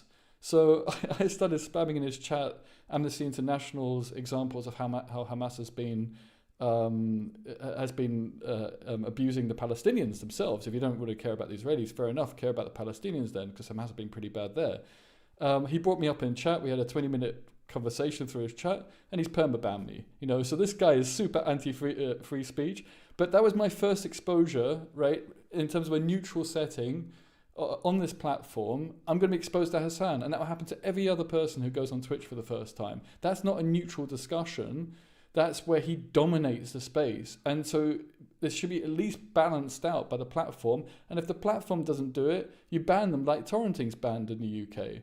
Because the government has those procedures. It has even the law, the Online Safety Act 2023. Yeah, I understand. And it has the moral prerogative here to do that for more equal discussion going on. And he's a bad influence. One of the problems that we're running into here is that these governments, what they consider to be threats, are not always what we consider to be threats. And by giving them this power, they often use it in ways that you or I, would not want that done, right? And I think that because this weapon is cutting every single way you can imagine, I think it hurts my side more than it hurts their side. So just from a I'm setting aside my morals for a moment for this argument, but just from a pragmatic perspective, I think that taking these tools off the table for everyone, right, would help my side more. I think that censorship hurts the moderates more than it hurts. But it's not black and white. There's degrees of censorship, and on top of that, so doing nothing is one of the biggest risks right now. Like, I mean, I'm not advocating for doing nothing. Okay. I think Kraut's. What I was going to say was Hasan censors people all the time. Well, that's what I was also saying. That's part of what makes him bad. Yeah. In my I even appealed the bad. He rejected it. His dominance of political social media. He's like a fucking tyrant in how he treats people. He's like a tyrant to other creators in particular. Like, I have personally talked to creators who basically live in fucking fear of him and his wider orbit. He dominates over people and dominates over spaces. And if you disagree with him on even one minute fucking thing, he will send his audience after you like a fucking horde. He blew up. He blew up because I kept giving him evidence, and I said, look, okay, Palestinians deserve better leadership than something like Hamas.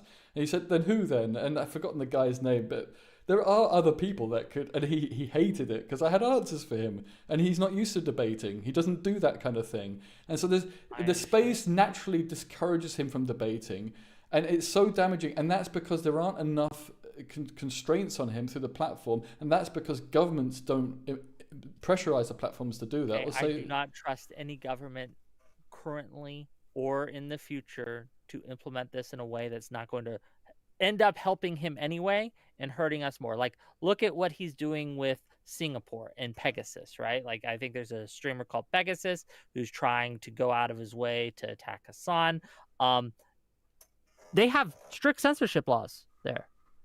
He's using it to destroy Pegasus, right? He will simply use these tools that you built against you. And yes, he absolutely acts like a tyrant. He has, unfortunately, some connections to political figures in the United States.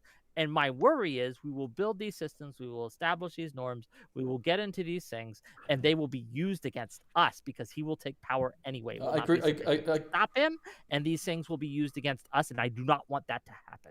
Well, you're talking about Singapore, which is like a much more like a liberal society anyway. What about Brazil, where it seems to be that they dealt with their attempted January 6th of Bolsonaro far more effectively than the United States did, and part of that did actually involve a lot of social media crackdowns on people who were spreading disinformation about the election to try and get Bolsonaro back in. Whereas look at America, you got your fucking insurrectionists back in office now. Could we let Astrid speak before I start? Yes. I do want to address that before, right? So because I don't want to leave that unanswered. This was, again, I think the most effective means, and it's been a while since I've looked into the Brazil thing, so forgive me if I get a detail wrong, but they arrested wide swaths of people and did not pardon them and held trials and all these things, which I think was far more effective than the social media crackdown. But that said, I could be wrong. Again, it's been a while since I looked at the Brazil thing. Astrid, it was part of the whole package. Yeah. So I think there's a number of things that I'm quite deeply concerned. Yeah, on the Online Safety Act, I can't support it as an act right now as things stand. There are good parts to it, don't get me wrong. But there's the big problem for me is we're trying to push our enforcement of like our like how we want to handle internet safety. We're trying to push that onto American companies. And Just one point, just in case yeah. there's a misunderstanding. There are some laws that are pretty old laws, actually, that are being used against people on Twitter, against individuals, like some really racist nutcases. I'm not talking about that. I'm talking about the one that just goes after the platforms from 2022. Oh, I'm on about the Online Safety Act. I'm on about the Online Yeah, the Online Safety Act. Safety Act, but there's some other laws that have been from 2003. Oh, the Malicious Communications Act. I think it's one of the, yeah, and they're using that against individuals, you know, the knock on the door and Yeah, stuff. I'm not talking about those ones. I'm talking I'll about... say I, under another law, had my house raided by the police for a Git commit. So I'm relatively aware of how the government goes here. But I think there's very big concerns, because when you want to start like enforcing this, then you start trying to push it onto other countries, and then they block you, and then Ofcom's like, well, hang on, you can still access it this means, right? And then we're snowballing with that, and this Online Safety Act thing is turning into probably a VPN ban. It's looking really bad, and it's really hard to actually like be able to do business with well, it's really hard for American companies to be able to do business with us if we just constantly try and tighten our grip and make life harder to do business with them. And so there's got to be some sort of pragmatic approach there, rather than just like we're just like, do this or else. I don't think that really works in I will online add to space. this that it is kind of a shame that this had to happen in a sort of semi-failed state like Britain, which is currently going through these weirdly controversial legal things with online stuff. But I need to add into this as well that I happen to know a group of Polish friends of mine. It's one of the reasons why I'm so excited about this, who have spent almost a year now gathering together clips and tweets and trying to file a legal document with which they will request the Polish government to ban Hasan Piker from entering the entire Schengen area. They're working on this, basically. And yeah, it would have been better. Like, I have to ask you, what if a other European Union country does that, Wick? Because the way it works in the European Union is that it doesn't have to be the EU that bans you from entering the country. Only one country has to make that decision, and then you're out from the entire European Union. You can't get in. That's what happened to Lauren Southern. That's what happened to Richard Spencer. That's what happened to David Duke. Like, the Netherlands banned David Duke, and he's now not able to enter the entire Schengen area. What if a country that doesn't have the weird, legal, controversial mess that Britain has does this? What if Poland does this? I'm still against it principally, but again, it would depend on the details. I just don't know enough about European Union law, so I can't really effectively talk about that. But in principle, I do not think that someone, Lauren Southern, Richard Spencer, and Hasan Piker, any of these people should be have their entry rights revoked simply because of their positions on issues. I do think that if you can point to something like Lauren Southern firing a flare at like fucking migrant boats and things, you might have a case because that's a behavior. But that's different. Let me read some of these super chats and we'll get back to it, okay? Got to make a little money. $5 from Hedonic Samuel. Lonerbox. How do you feel about Lucero classical guitars? Just got mine fixed up and I'm very happy with Fishman Electronics. Jesus. I don't even know the brand name of my guitar. Like, okay, my classical. Couldn't tell you. I'm sure it's lovely though. I'm glad I'm not the only one. £5 from Freshly Exhumed. My government didn't say Hasan can't speak or say what he wishes, just that he can't do it here. I'm glad they did. Thank you for the £5. 5 more pounds from RPG. The UK has enough terrorist supporters. We don't need more. He can support terrorism from where he is. He doesn't need to come here to do it. Thank you for the £5. 10 pounds from Riz. What the fuck? A lot of Europeans today. Well, thank you for the money. There have been lots of violent attacks on the Jewish community here recently. It's at least a little bit legit that it's not conducive to the public good for him to come here, in my opinion. And finally, $50 from No Fucking Way. If any of you facts disagree with Wick's view on free speech. You're just wrong. Also, question for the panel. Is hate speech a human right? Wick's view on free speech is essentially, Wick, your view, although I should, on free speech essentially, is that you're having a massive fucking house party and everyone's invited and it's the Freedom House Party. And then everyone comes in and it's awesome, spring break, tops off, all that shit. And then within 5 minutes, a group of like 20 people, who call themselves the inbred scat fetishists, come in and they say, well, this is the Freedom House Party. We're going to come in and we're going to do all our inbreeding and scat fetish shit in your house. And then suddenly everyone else is like, Jesus, this party's fucking shit. And then they all leave. Like, I'm sorry, but people always do this thing where they say, oh, they'll use these laws against you and all that. Like, there aren't really any like historical analogies to this. People try to make this argument for like Weimar Germany and all that, but at the end of the day, when you look at that example, that's probably like the perfect example of laws that were in place to curtail like people who wanted to destroy the republic. They were just horribly enforced, and the civil service was full of like hyper conservative monarchist judges who basically let Hitler off with trying to coup the government when any other time or any other country in that continent would have just executed him for trying to do that in that situation.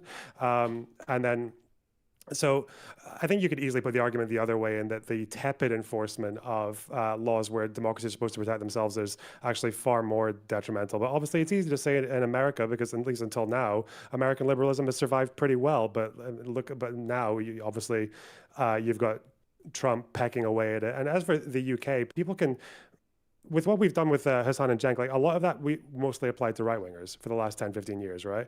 And mostly, actually, people say that the UK is in a fucked situation right now, but there's bad and then there's worse, right? The UK, compared to the rest of our European neighbors, actually resisted for the longest time having this far-right fringe parties getting 20 or 30% of the vote like they've had in France and Germany and Spain and everywhere else. That reform surge is only quite recent for us. We resisted that for a long time, and maybe there's a correlation there with the way that we resisted it a bit better than they did. But this idea that and again, there are still examples. Like I think Brazil is a good example of one where like democracies can be militant to defend themselves. And just real quick before I let you go, Reason, $50 from No Fucking Way to say nice burg, Lonerbox, nice burg, literally incoherent prattle. Thank you for the $50. I don't think it's incoherent prattle. I do think you're wrong, but Reason, go ahead. Well, I'll start with the thing that I think you are wrong on. I mean, I don't live in the UK anymore, and I would say in Europe, it's shockingly similar, the problems that we have here compared to the UK. When I go back and have Union Jacks basically strangling me walking down the street. So maybe there's been a slight time delay, or it's been waning and then coming back. But there is something you were emphasizing there, and I do think the UK and the rest of democracies need to be careful about this, is talking yourself into a hole, saying, oh, it's a semi-failed state. I really disagree with this narrative. I think it actually causes... I'm joking. Okay, well, yeah, but we should. But I think some people mean it sincerely, and that's really concerning because they don't appreciate what already is good about the country. They become apathetic, and just as when the Nazis came into power, it was the people that were apathetic and didn't support them, but didn't fight them either, who also allowed them to get into power. And I can see this manifesting everywhere. The other point is, and this kind of goes more in the direction of being critical of you, Wick. Sorry about this. But we do live in a different time. Don't apologize. Just say it. Okay? Look, Lonerbox has cojones, and he'll just go. Right? Okay, let me have a go. I need practice. Please, Wick, I don't mean to criticize you. Nah, fuck off. Okay, spiritually Canadian. Let him. True. A country works until it doesn't, right? And it's this kind of weak, bad inductive reasoning. It's like I'm going to live forever because I haven't died yet. And I think the US is suffering a little bit with this mentality. Like the system up until now has been working very well, and part of the issue is nothing to do with specifically in America, but we live in a very different time with the relationship we have with the internet. These kind of bans, I may have supported them, probably would have supported them 15, 20 years ago, but they're just so ineffective because one of the biggest public spaces is on the internet. And so, to go back to my initial point, these bans are ineffective. How are you criticizing me with that? That plays to my point. But because these kind of freedom of speech attitude it's become archaic, and we need to realize the risk of implementing something like I suggested before, which I agree there's a risk there. I'm not denying the risk you're suggesting about being manipulated and misused by governments in the future, but I think that risk is a lot lower than the risk of kind of following this status quo, this old-fashioned way of dealing with freedom of speech, in the time that we have now. It's one of the missing ingredients to our democracies continuing and continuing to flourish. And I see your hand, Ashton, and I'll let you go in a second. But just to respond to that, I think that one of the things that has, because you're right, we are having a real big problem with in America with trust in our institutions, trust in our ways of doing these things. These are at an all-time low in our Supreme Court, in our Congress, in our president, in our in science in general, all these things. But one of the things that fed into that is, again, we had quite a few years in America where we did try to just censor everyone and everything. Like we were over and heavy-handed, especially in academia, with our censorship. It not only didn't work, but it fed, just like the Hasan thing, it had the counter effect of feeding in to a lot of narratives that these people have been painting for a long, long So time. can you give some examples what you mean here? Severely decreased. Well, Trump got banned from social media. How'd that work? Okay, but in academia, you said academia there was... That wasn't America that did that. Was like a social media platform, wasn't it? Yeah, well, that's his point, is going after the platforms and things and getting them off the platforms would work, and this is countering his point specifically. But like, you mentioned in academia, except for you have people like Elon Musk who can just build their own shit, right? It just doesn't. It doesn't seem to. There's so much harm that comes from it and very, very little upside. It just doesn't work. I think it's because the measures have been, even in the case you gave, I think the measures have simply been too weak. I mean, how did Musk, how the hell was he able to buy Twitter? How can the ownership of these powerful platforms, be thrown around like they're candy for the wealthiest in our society? I don't think billionaires. Do you think that the government should own these platforms? It's not binary. There's not like only these two ownership systems of ownership. There are other methods. You can have it such a board is broken up, such that the decisions that are made are decentralized, but are still non-governmental organizations. There are other ways of doing this, and that each one has a risk. There will always be a risk, which whatever policy you implement, whichever. I agree. I look, if you are here thinking I'm saying that free speech has no risk to it, you are wrong. Free speech is dangerous. Allowing freedom of expression is dangerous. But you don't even believe in absolute free speech. Being able to say what he says is dangerous. I am just positing to you that I think that your cure is worse than the disease. Your proposed cure is worse than the disease. That's my. Do you believe that about COVID? It's no coincidence that COVID misinformation was allowed to flourish like relatively freely in the United States compared to a lot of other countries, and now you've got fucking measles outbreaks coming back. Yeah, but the problem with that is the response to the COVID misinformation was heavy-handed censorship, which made it harder. Well, it made it more. It was less heavy-handed in the United States than it was in like. I'm talking on social media companies. I'm talking about YouTube. I'm talking about Twitch. I'm talking about Twitter at the time, right? All these social media platforms, which we went and that combined with other factors at play in the America, right, made unfortunately anti-vaxxation, like anti-vax rhetoric and anti-vax sentiment shoot through the roof. It didn't stop it. Yeah, but it fueled it. It was that. This is like saying that the country that did actually less through the state to enforce against it somehow suffered for it, because they still censored it anyway. Like, that's not really, again, the United States did not work, as far as I understand, the United States did not work as hard with social media platforms. Like, the government didn't work as hard with social media platforms to curtail disinformation and COVID compared to other platforms. Like this is, I think, what you're saying in the UK with the media. That's why Rupert Murdoch isn't able to make Sky News in the UK the way it is in Australia, right? And it's because we do enforce, to a degree, how much control like certain people can have over swathes of the media, whereas in the US now, obviously, there's so much freedom when it comes to private people who want to just spout whatever crazy fucking bullshit that they want to on places like Fox, or now with what's happening with Barry Weiss and all of Trump's fucking corrupt friends. So I mean, who's to say also that censorship actually didn't prevent it being even worse in terms of these wacky ideas? It may have actually saved an awful lot of people, in fact. Because Wick's starting with a conclusion and working backwards. That's what he's doing. Well, I don't think so. I think I'm observing the effects, and I'm trying to figure out those effects. Do I have a study at hand? No. But I have seen studies that they have done in Europe specifically that overhanded, heavy-handed censorship leads to more violence, right? More actual violence than than less heavy-handed censorship. And that would make sense. Right? Because when you speech, you're venting. And when you close off that vent, the pressure starts building and it's going to explode another But it's way. not the speaking. $100. It's not the speaking. $100, and we're sorry. going to give it to Astrid. $100, and we're going to give it to Astrid. I'm going to get my money. $100 from No Fucking Way. Thank you for the $100. Like I said, Wick couldn't be. You're glazing me, bro. But thank you for the $100, so I'll let you. Like I said, Wick couldn't be more right on free speech. It isn't that free speech has no risk. It's the least risk of all other alternatives. None of you offer anything better. I'm a free speech absolutist. Free speech is a human right. Thank you for the $100. Astrid, go ahead. Hi, yeah, so I was going to say, so far as like the right wing surging, that was definitely a thing before reform. Now, like, the reform was a byproduct of the BNP surging, so this was like very much growing within the UK before all of that. Now, it grew significantly more after the Breaking Point poster during the Brexit referendum. That was kind of a turning point in the UK, but it was there before, and it's not that poster was like suddenly everyone changed their mind. That poster was like, it's normalized now. So I think it was going to happen inevitably based on that. And I was going to say as well, so far as the panel question a few donations ago, should hate speech be a human right?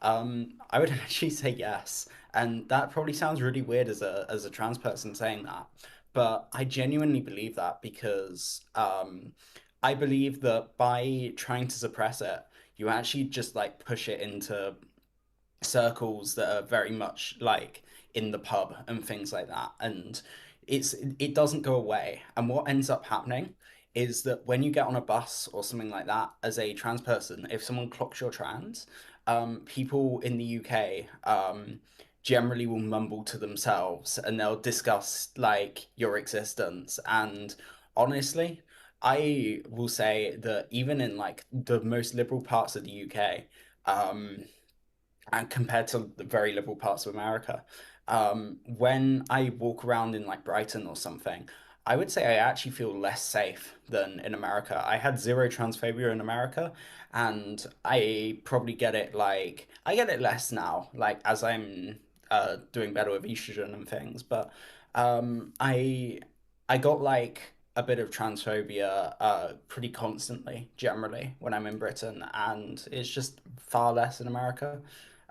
So yeah, I would say actually America weirdly has been the more tolerant society for me, which is interesting. I mean, if you're saying that in Brighton, I mean, Brighton is one of the most kind of liberal left-wing areas of the UK. So I was attacked in Brighton for Yeah. just like punched in the face, just waiting for a bus. I'm sorry about So that. like, yeah.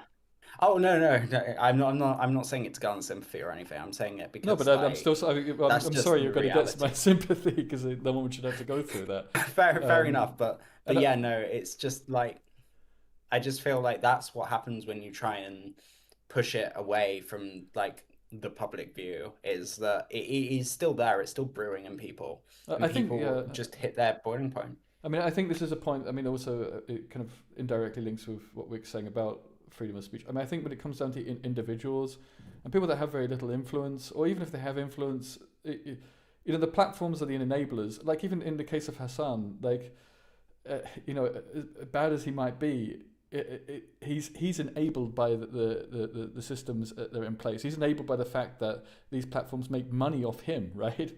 So even in his case, this is why I don't really think going directly after the individuals is productive in many ways. It's the victimization, it's the notion of frustration. It kind of sets a precedent for other people to feel that they can't say what they want to say as an individual. And I think it creates these pressure valves. And I think that is a really dangerous thing, aside from state control, state influence, about curtailing freedom of speech. And we have to consider all these things. Going back to another point you made, Astrid, about the rise of the far right in the UK, or the rise, I mean, the exacerbation of the far right, right? I mean, my father got death threats sent to him in the late 90s from EDL members. They were doxing him before doxing was popular on the internet, it seems. Yeah, it's been a massive problem for a long time, but of course it's become more mainstream now, and that's of course the biggest concern. Yeah, I'm recently read there's this really great Hungarian historian Árpád von Klimo, and he did this analysis examination of why so many post-communist countries are so racist, so bigoted, basically? And is it in particular example was like Hungary? Why is it that a nation that was for 40 years dedicated to this sort of anti-racist ideal that is a cornerstone of communism, when communism dies, suddenly they're all racist? He made this really great point that the anti-racism of communist regimes was mainly just a slogan. It was a poster that you hung up every day. It's something that you proclaimed, but it wasn't something that you had to live. Because it was something that you sort of get up in the morning and you proclaim proudly that, oh yeah, I'm against racism. I performatively show everyone how I'm against racism. It kind of festered into everything else beneath. The Communist Party of Hungary was the most anti-Semitic communist party in all of the Warsaw Pact, because the Rakoczy regime, which caused the 1956 uprising, was mainly Jewish. Rakoczy was Jewish. Most members of the Central Committee were Jewish. So when he was gone after 1956, the Communist Party explained it by saying, oh, well, behind closed doors, they were like, yeah, well, back in those days, things were bad because the Jews were in charge. We let the Jews take over the Communist Party. We shouldn't do that anymore. And so the anti-Semitism from there festered deeper and deeper into the Communist Party. Or similarly, he gave the example of like the Hungarian Communist foreign minister during the 80s was like really bigoted towards Albanians, called the like hooked-nosed vultures, disgusting people who steal and whatnot. And had this festering prejudice. If you do this surface level thing where you just proclaim how much you're against something, it just festers beneath. And in the Hungarian example that I didn't really go deep into right now, unfortunately, was the Romani people. There was a lot more bigotry against the Romani that festered. It still is in the Balkans, so we're in a situation like that. There has to be an avenue for some, if you just, to the point, like I'm addressing the point that I'm trying to address the point that Whick was making. If you do this thing where you just clamp down hard and say, no, we have these proclamations that we make about how much we oppose wild things, and they only end up being proclamations. But this is my second point about not letting Hasan into the UK. I feel like that's the way in which it's been spun. It's predictable it would be spun that way. And we need more intelligent methods of reducing some forms of freedom of speech. I disagree with you, because I don't think he's been banned for speech, because he still has his platform. He can still talk. He's still on Twitch. He can still, the very fact that he managed to turn this into propaganda for himself is proof of the fact that it's not a speech issue. It's more of an issue of like, you're not welcome here. It's a really ineffective measure. That's I mean, it might be ineffective in terms of his image, but it is ineffective. It is more effective in saying, in the state at the very least, making a principled statement of saying we do not stand for what he stands. We do not like what he stands for. I guess the original kind of like thing that I think a couple of us agreed on was that it would have been effective, or much more effective, if they had accompanied it with some kind of statement as to like, this person supports this and that against this country, and like, we're going to stand on a principle about this. Like that would be it would be much better for like as just a liberal society in general to stand its ground and to say, this is what we will stand for and this is what we won't. And one thing that we won't stand for is a guy who supports attacks on our military getting to wear a fucking bow tie and act like an intellectual in the greatest university in our country, right? Like, yeah, fuck. The second greatest, right? He was already at Cambridge. Oh yeah, well, at Cambridge. Yeah. I mean, I'm not part of that turf war. Fuck them both. Yeah. I mean, just to re-emphasize, like that hypothetical that I agreed to. I mean, it requires such a different media landscape, and sadly, I mean, I think the media landscape isn't particularly healthy in the UK.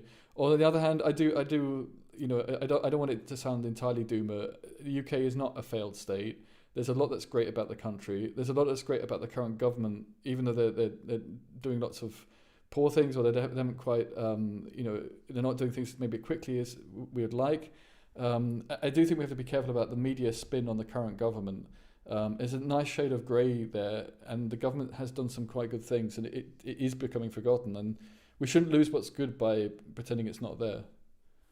With regards to the UK. So. Yeah, go ahead, Astrid, and then we're gonna. Yeah, sorry. I was gonna say, so far as the government, like, I don't know, they just seem to have pissed off everyone. Like, and maybe they're trying to do the BBC thing where they get like equal complaints from the left and right, and then they're like, okay, we did our job right. I don't know, but like, it really feels like they just take turns in who they're gonna piss off, and like, I don't think anyone necessarily has got a good deal from that. So far as like, I'm still on a 30-year waiting list for healthcare. Um, Dealing with the council's still a pain. There's still so many different things. There's more bureaucracy now so far as like companies' house and things like that.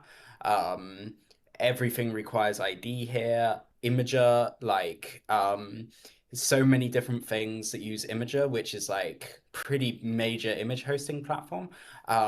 You just get a like image not viewable in this country now when you look at it. So yeah, like I don't know. I don't feel like I'm living in a better country right now, to be honest.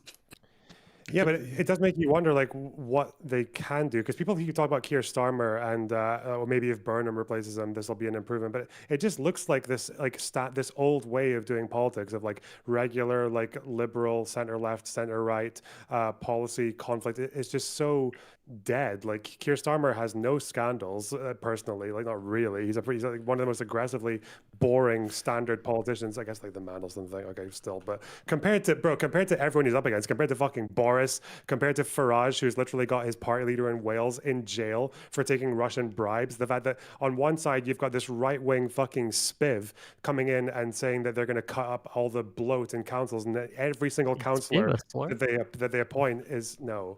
Spiv is like anyway. Spiv is like a scrupulous black marketeer English thing. Yeah. So let me just add a really important point there.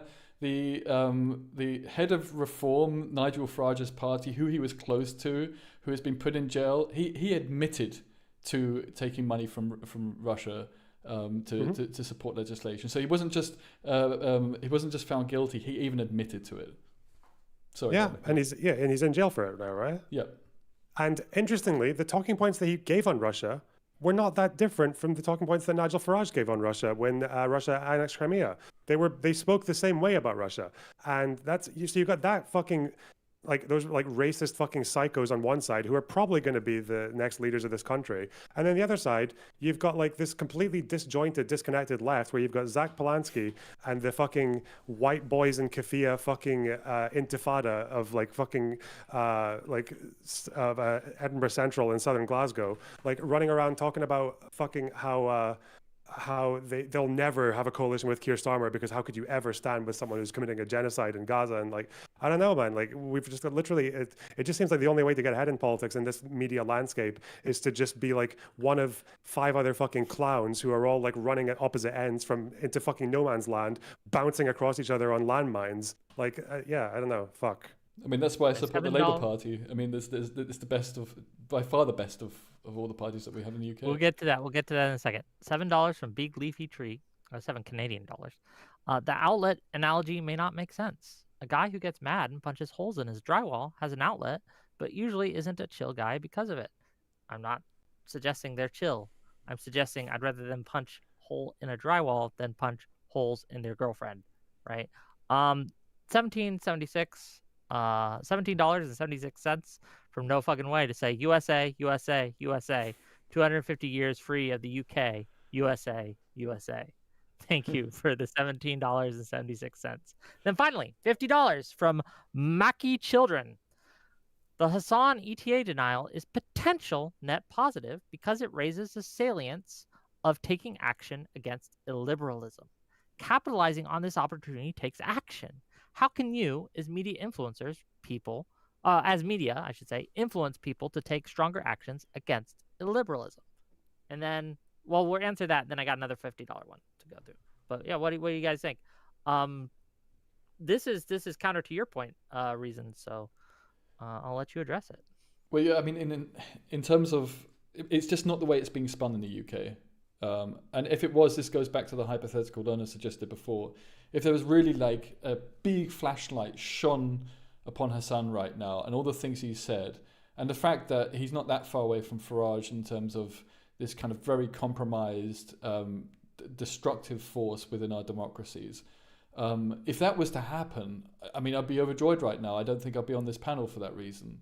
But it hasn't happened, and it was kind of predictable that it wouldn't happen given the media landscape in the UK. And by the way, there are similar things happen on the CNN and other kind of centrist news outlets in the US.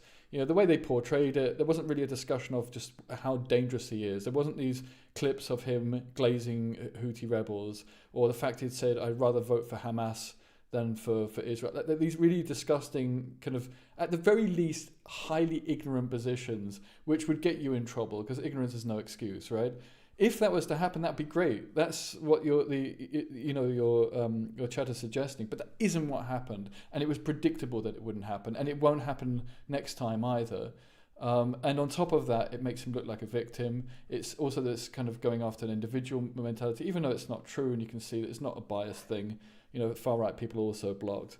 And so I just think we need more intelligent ways to do this. And yeah, the spotlights are having debates like this, right? But we can only do so much. I think there needs to be other measures too. It's a mixture of measures at the same time. Any other comments on that before we get to the next one? I mean, in this landscape, if the Home Office had just put out a statement saying we actually took away Hasan's ETA because shot callers are illegal in Wales and we didn't want to upset the Welsh, and just did a fucking Vine boom at the end of their little clip saying that, it would have been much more effective. I don't know. Would that have been enough though? I don't think it would have been enough. But it'd been good memes, and that's what Yeah, everyone I think loves. It would have been great better. if they had done it. It would have been great if they banned him from entry and then just made a statement telling him to fuck off to Moscow. That would have been. You can have your speech in Moscow. That I'd would have love been more great. We're handing the keys of power over to a bunch of fucking meme lords anyway. So fuck. $50 from Nobody Chef. American here. 2012 to 2018 era cancel culture to some degree led to Trump. COVID pushback made room for the idea of more government censorship. Pushing them out seems to just lead to more crazy populism. How do we square that? What can we do?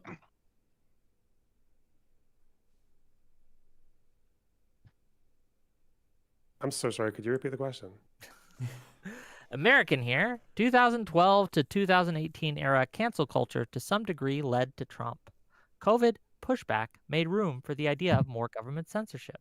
Pushing them out seems to just lead to more crazy populism. How do we square that? What can we do? America hasn't pushed them out. Your fucking president is an insurrectionist. He tried to coup the government because he lost an election.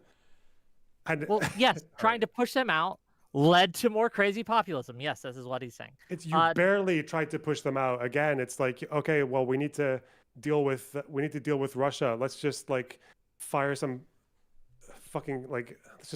bottle rockets at them. I mean, the fact is run that back into our cave. Like, come on, like, not really fighting against it. The DOJ didn't go hard enough on Trump. Like, he should have ended up in prison. He shouldn't even have the opportunity to stand again. Yeah, but not for his speech, for his actions. For Well, his it was his behavior. speech. He incited violence. He invited. No, the that Yeah. wasn't what they were going to get him on, right? If they were going to get him on, there was a couple things, and it was the Eastman. I don't know if you've read the Eastman memo. Watch Dev's video on this.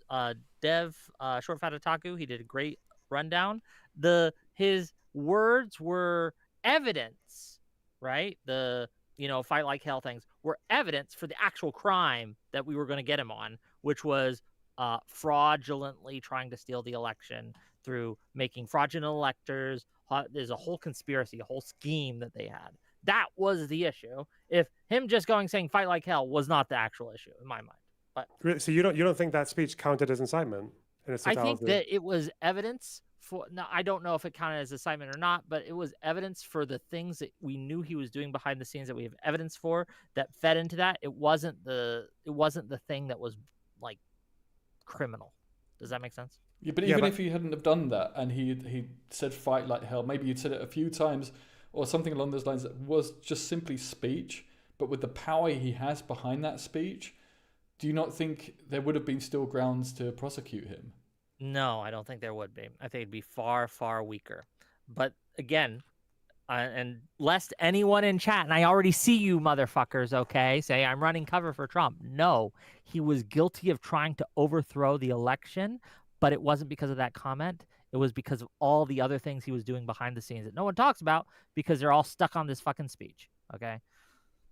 I think also, if I'm remembering correctly, I think this was like the same reason why they didn't actually go after like the insurrection charge as it is, because you go for what's more like likely to succeed. Even though I think Smith did argue that that it was quite reasonable to say that they had ellipse excellent evidence to get insurrection. Yes. No, but I think he also said that there was a pretty good case for the ellipse speech being incitement, though.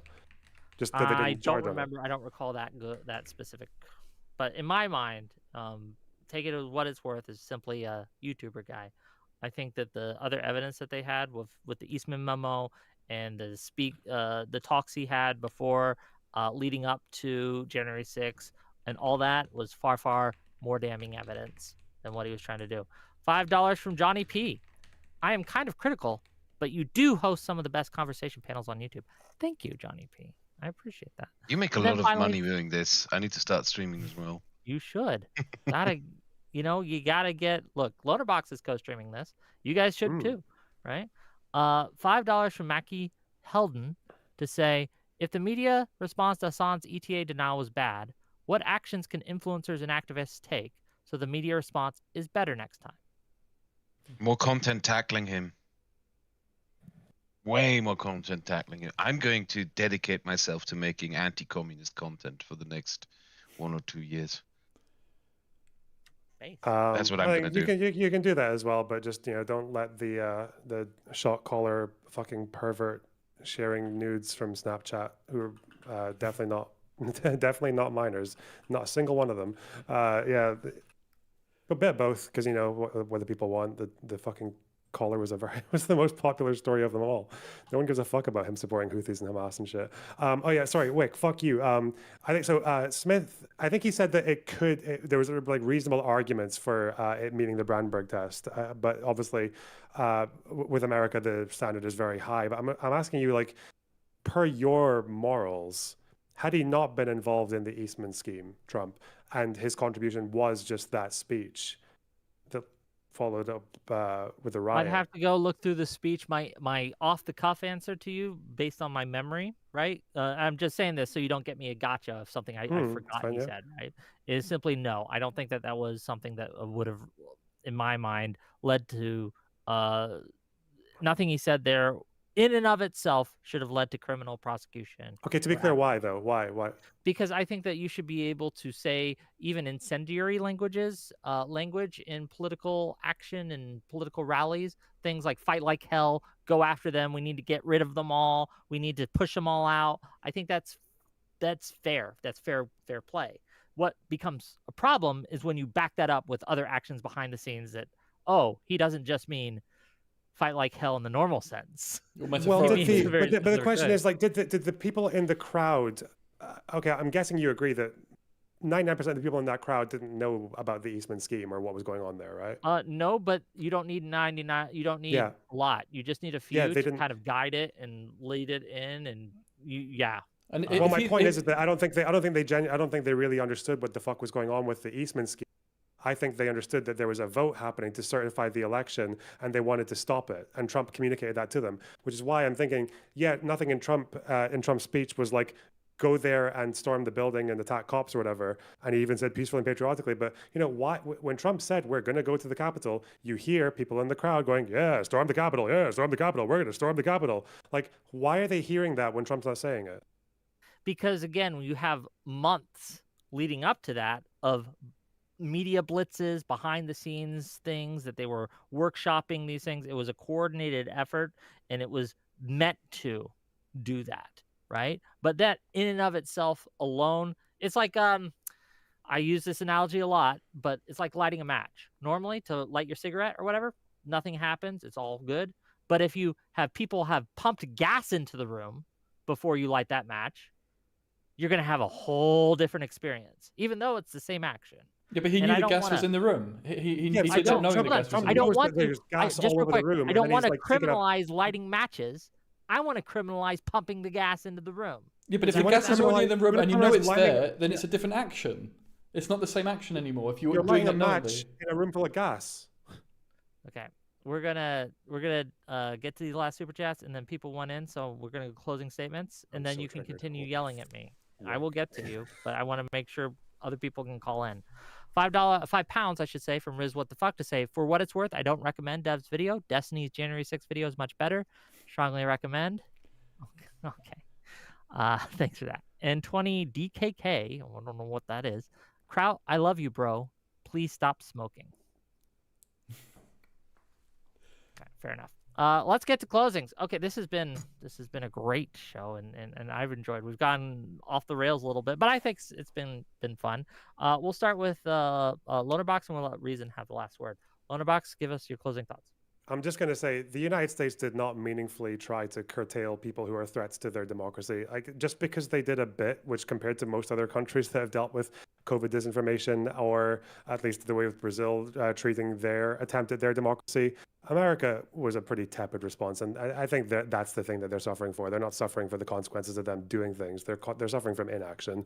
Yeah, I don't know. It is a problem now that people kind of used to this whole thing where the likes of Hasan, Piker, and everyone else are just very much tolerated or underplayed, or people just kind of shrug and don't think it's that bad. And it's like a kind of cycle where you're in school and the most they tell you really about Marxist-Leninism and like 20th century communists and all that is that they're bad, you know, they're a bit shit. And then you become a teenager and you go to college, you start thinking, well, actually, you know, maybe there's a lot of government, Chile and all that, and then you get a little bit past that and you read a bit more and you're like, oh, actually, yeah, these guys are fucking horrible. Like they're against they stand against like everything that we hold dear in a free society, and they support people who want to destroy these societies. I don't think it's that crazy to say that if you're going to support attacks on our military, like on our soldiers, or if you're going to like read out the manifestos of people who murder embassy workers, our country, and your entire chat having to spam fucking hearts because they're the host is too scared to let them say their words while he's reading said manifesto. Yeah, I don't think it's too crazy to just say, okay, that's fine, but just don't come here then. We're going to deny you one privilege, and you can you can preach for the deaths of our soldiers from your own little fucking mansion in LA. I think that's fine. They could obviously, but again, I actually agree a lot more with Reason Risk than I thought I would. I think it's definitely true that there is such a lack of concerted effort and there's such a lack of like intelligent response to this kind of thing. I think the response to what's happening with the rise of like populist brain rot on the right and left needs to be dealt with more severely, but also more shit. Thank you. You're cutting out a little bit, but we heard most of it. Oh, I'm so sorry. Shit. No, it's okay. Lonerbox, I love you, buddy. Thank you for coming. Really appreciate you. Kraut.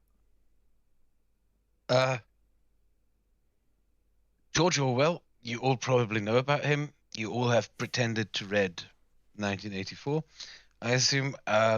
He spent much of 1939 and 1940 traveling the UK, from one debate room to another, from one council to another, debating people who argued that Britain should make peace with Hitler. I think that is relevant. I think that is relevant in our time. I think we have to keep pushing harder for making a case, not just against Hasan Piker, but also for liberal democracy itself. And because I want to keep it short, fuck it. I'll just say it. Hasan Piker should be banned because America deserved Hasan Piker. There you go. Okay, thank you for coming, Kraut. We always appreciate you, buddy.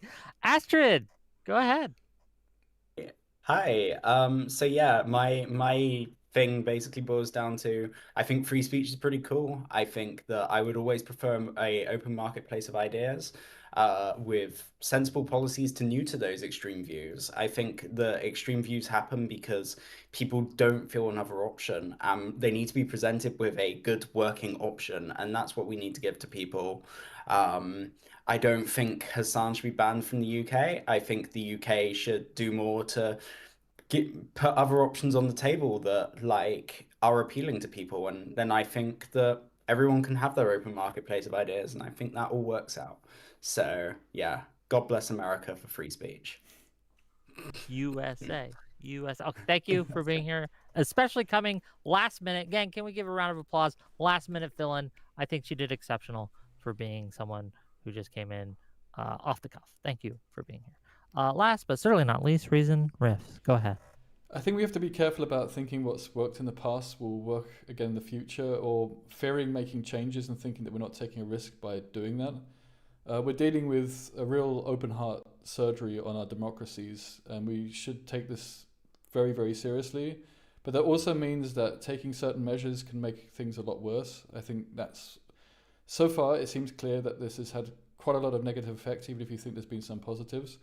I've been quite impressed by points that have been made by the panel. I think everyone's made some really interesting and good points, and I really appreciate that. And I think we should keep up these discussions, and that's part of what makes a democracy great, is having these types of discussions and leads to, practical solutions. But let's appreciate what we have, and not just the things that we've lost or the things that are in peril, and realize that there's a lot to still hold on to in our democracies. Beautiful. Well, thank you for being here. Thank you all for being here. If you've enjoyed this content, hit that like button, hit that subscribe button. Give me your money, okay? We do a lot of different types of content, and the more money you give me, that's how I know you like this type of content. Liberal War Room's an excellent segment that we've started to do. I think this is the second one that we've done, where we bring liberals together into a room and hash out something that I think applies to liberalism, and that's the concept of free speech, right? Which we have been discussing, and whether or not it applied to free speech and all these things. So that's great. We'll take call-ins for a little bit. If you guys need to go, I understand. You got to jet out. I understand. But we'll bring people in and see what they have to say. And yeah, let's just give it a start. Hello, you're live. Hello, you're live. Hello. I'm sorry. I was chatting inside a room with someone talking about Moldova and Russia. What's up? Oh, did you want to did you have a question for the panel? If not, we'll move you out. Well, I have a question. I'm just not sure how the panel has gone in the last hour or so. So my issue with this is the contention is that maybe we can disagree on the optics or the theoretical of how to limit Hasan Piker's power. But the issue is that if you are a liberal and you believe that the United Kingdom government is the sovereign of the United Kingdom people, therefore a democracy, the only counterbalance of freedom of speech is freedom of association. If you hold these two principles to be true, there should be no reason other than maybe a tactical one why you would oppose the quote-unquote banning of Hasan Piker. That, or at least in very strict language, in my opinion, you're just not a liberal. I'll just answer this. Yes, I think that they have the right to do it, but someone having the right to do something does not mean I think that they should do something. I do not think that we should strip countries of their right to ban people from coming into their country. However, if they give me a reason that I find is bad, I will criticize that action, even though I recognize that they have the right to do so. These are not contradictory positions. Oh, I agree with that. Also, another side tangent I have is that One more. Yeah, definitely gotta. Part of the argument, or at least used to, again, I have no idea where you guys have been going the last hour, was that part of the idea was that any publicity is good publicity for Hasan Piker, but since he shocked his dog and so many people online hate him, that's just going to fuel the hatred of Hasan Piker and more coverage of the dog shocking in the absolutely wondrous series. And then I think it's just going to be an overall negative for Hasan, because if more people hear about Hasan, more people are going to hear that he shocked the dog, and that's just indefensible by any means. Any thoughts?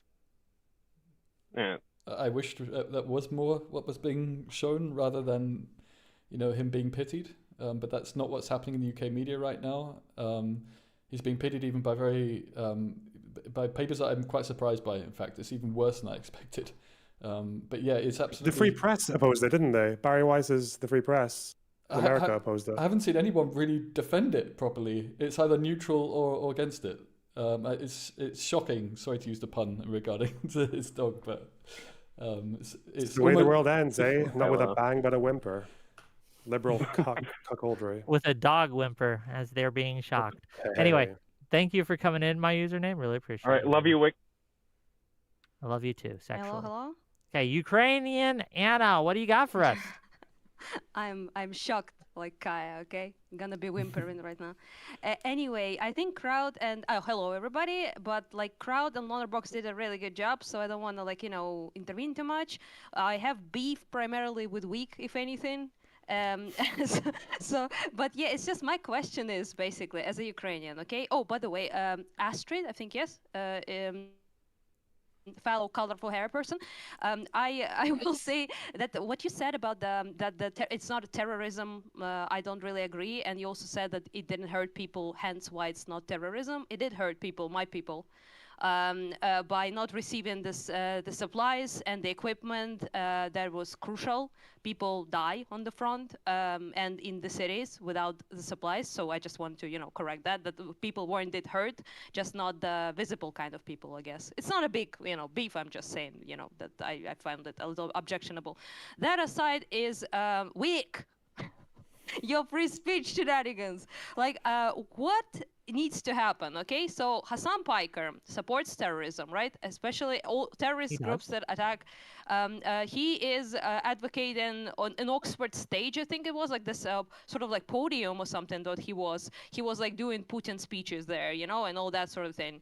And he is doing quite a bit of damage that way. And why do we need this guy legitimized in a serious place like Oxford, where it wasn't a debate, it was a guy speaking in a podium. So two things. Here, go off, Kane. Yes, I will start with this, and I'm sure you got more criticisms for me, and that's okay. We love you, Anna, even though we disagree on this. There's two things here. From the pragmatic perspective, I think that by censoring him, you simply feed into the narrative that he has built that his critics are out to get him, and he's speaking the truth, and these government entities, these pro-Israeli entities, and all these other things that he's kind of invented, right, are out to get him. And you make that more, you reify it. You make it more real when you ban him. Okay, yeah, that's Reason's point. Like I think it doesn't work. So first of all, okay, I disagree with that, but that's not really like my contention. It was like you said, like we should allow people, like for example, like Lawrence Southern, other like rightoid fasci fucks. You said you should allow them because it's just opinions. And what I'm saying to you is, it's just not just opinions. It's active, for example, terrorist support in Hasan. I saw the video when he was cheering on that destruction of equipment that was going our way and the British, factories and things like that. So, and I want to add that he called Ukrainian strikes on the Kerch Bridge terror attacks. But listen, I'm talking about UK. Nobody cares about us. Like I'm talking about like the damage that was done in UK. So why should they, United Kingdom, right, allow that person to speak as a legitimate speaker in Oxford?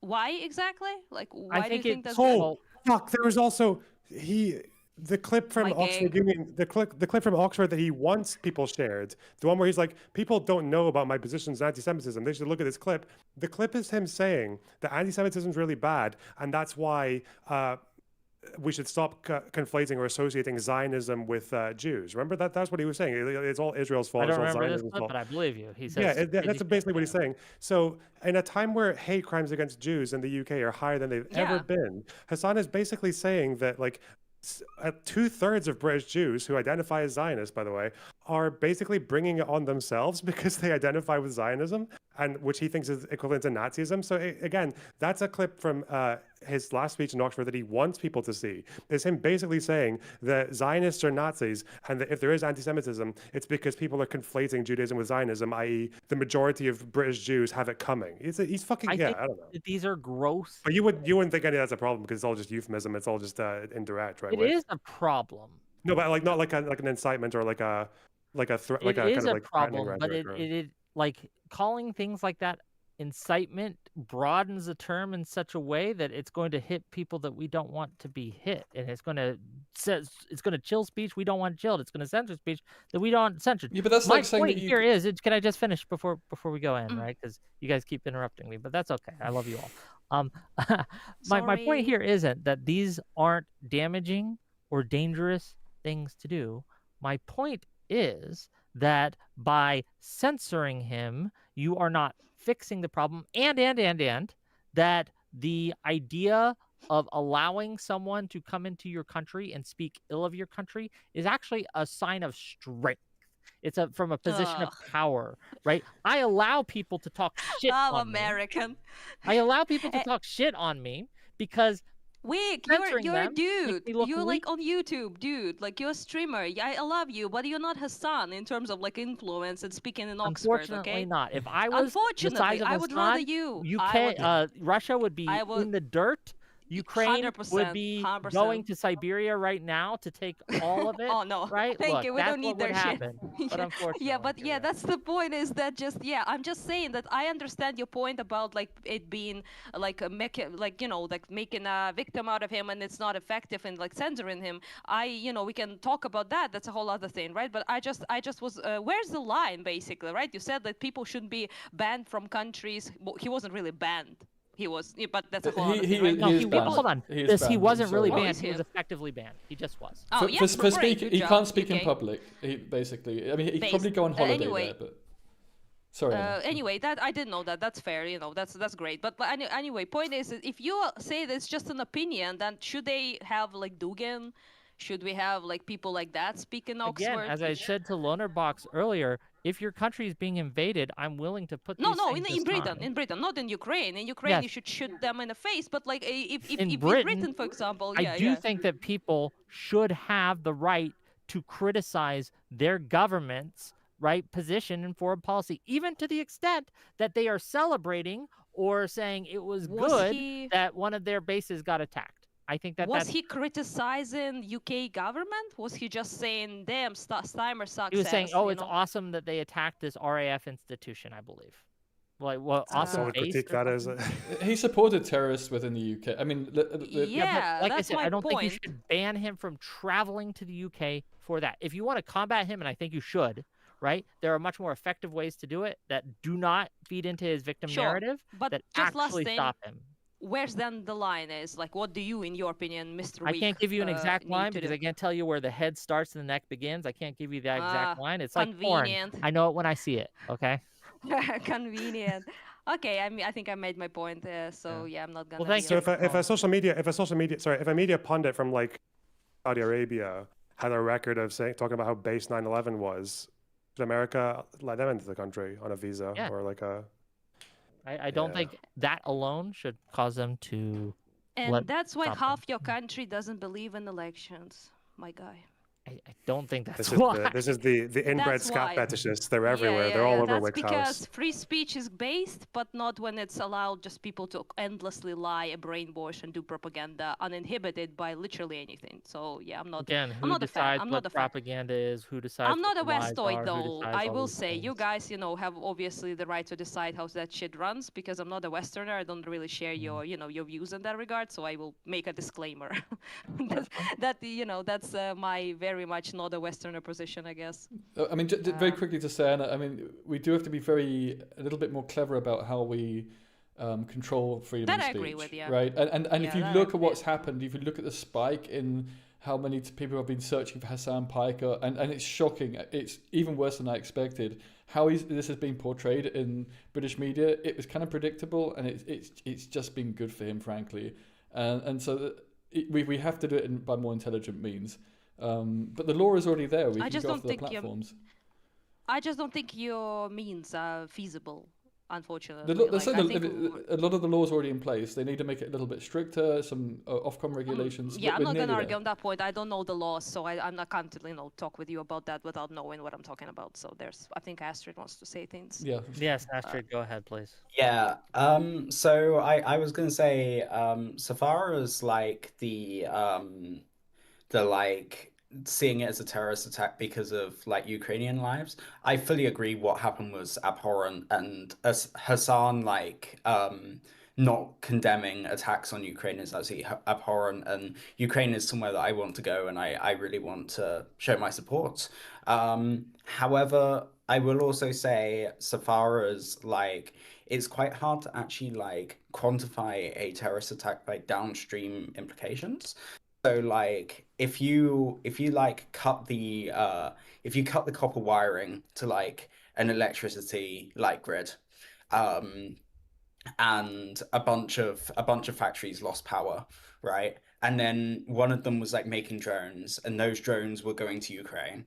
I think it's hard to like say that cutting that wire like cost Ukrainian lives. There's so many attributes there, and like Pretty easy there's to say, I also would say. like I don't know though. I think it like as far as like on a terrorist attack level, like okay, I guess you could say it costs lives retrospectively, but I don't Yeah, think it you could say disrupts that operations, it disrupts transfer, right, to us. But So even it then, causes even delays, then, for example. Definitely cost even lives, then, even then though, like there could be reserves, there could be like there's all sorts They of could be, different. sure, but delays kill people. I'm just saying, you know, that's just the fact of the matter, Yeah. of the reality, you know. Also, my understanding was that the damage to the jet was not that significant. But it's also about intent, So right? I mean, it's The factory in the no, Czech Republic, the factory in the Czech Republic was the most significant one. Even Yeah, more that's the one significant, the one in Belgium. In Belgium, they destroyed €1 million worth of equipment that was for armored vehicles. Sorry. Yeah, but I'll the admit, UK Czech wasn't as bad, Republic, I think, yeah. in the Czech Republic, they produce these thermals, which are which you need to use drones at night, basically, for nighttime attacks on Russians. And yeah, that And was the those most take significant down- one. Oh yeah, Yeah, and those that's very take down- The direct. thing Yeah. the thing that I remember the most was, and that was the most suspicious thing about that attack, these guys they filmed themselves doing the arson attack on the factory, and before they burned everything down, they went into the offices and they stole all the blueprints and technical documents they could get on the production. Absolute assholes, yeah. Yeah, I That's wonder yeah. where those fucking documents ended up. Yeah, yeah. I mean, Kraut knows what's up. But anyway, point is that So, I think yeah, I said what sorry. I wanted to say. Yeah, but it's just I'm gonna go probably because I'm bummed and sleepless. Okay. Sleep well, yeah. Anna, and stay Yeah, safe. yeah. as well as you can. Anna, See yeah. you tomorrow. Have a good Take night. care, Yeah. Anna. Bye. Bye. Okay, let's see the next person. Just to on the- clarify, in the RAF base in the UK, they did actually also take crowbars to those turbines. And when I was a teenager, I very briefly worked in a turbine factory for like a couple of weeks. And if something is like 1/1000th of an inch off, like there's a problem. So like that particular instance didn't change any of their plans, but like yeah, obviously Okay. they were intending to stop these like engines from working, right? yeah, no doubt, but yeah, no, I think it's just is complicated generally to attribute downstream consequences and then say because there's downstream consequences that's a terrorist attack. I don't know. But that's why military like stuff matters though. That's why in the law and the rules are like you can kill someone if they are just Sure. in an area where they can literally just see where some of your soldiers are and report back about it. Like, and you can shoot someone. Sure, for that. prosecute them. Yeah. Prosecute them. Right. Prosecute them. But I'm not saying don't prosecute here, right? I'm saying they should be prosecuted, but being prosecuted is not the same thing as being terrorists. That's Well, I think that the term terrorist has become a little bit vague over time, especially after the war on terrorism. But the overall effect is really the same. Wait. So. Does it even matter? Like, if they're committing a crime in the UK and Hasan Piker is out here being like, "Yeah, let's go," or something to the equivalent of that, then does it really matter if it's a terrorist attack or not? I mean, it's still supporting like domestic yeah, crimes I think it happening kind in of the does. UK. I think Well, if it's not a terror attack, it's just an act of war, isn't it? It's just a military act. You're attacking a fucking military base. Well, it could be just a domestic crime, I guess. But even then, that's like like I think they call it sabotage. I think that's what they say in the UK. But like sabotage or whatever. But I mean, I don't think there's that much of a I don't think there's anything too special about something being terrorism for us to be able to like find it condemnable and for a government to be able to take action of like not letting Hasan Piker enter the country because he like supports that. Yeah, but this is the thing. We all seem to be agreeing, or to varying degrees, just how bad this guy is and how little influence he should really have. But the problem has been, and this is not a question of debate, that banning him from coming into the country has given him more publicity in the UK than he had for a year before this.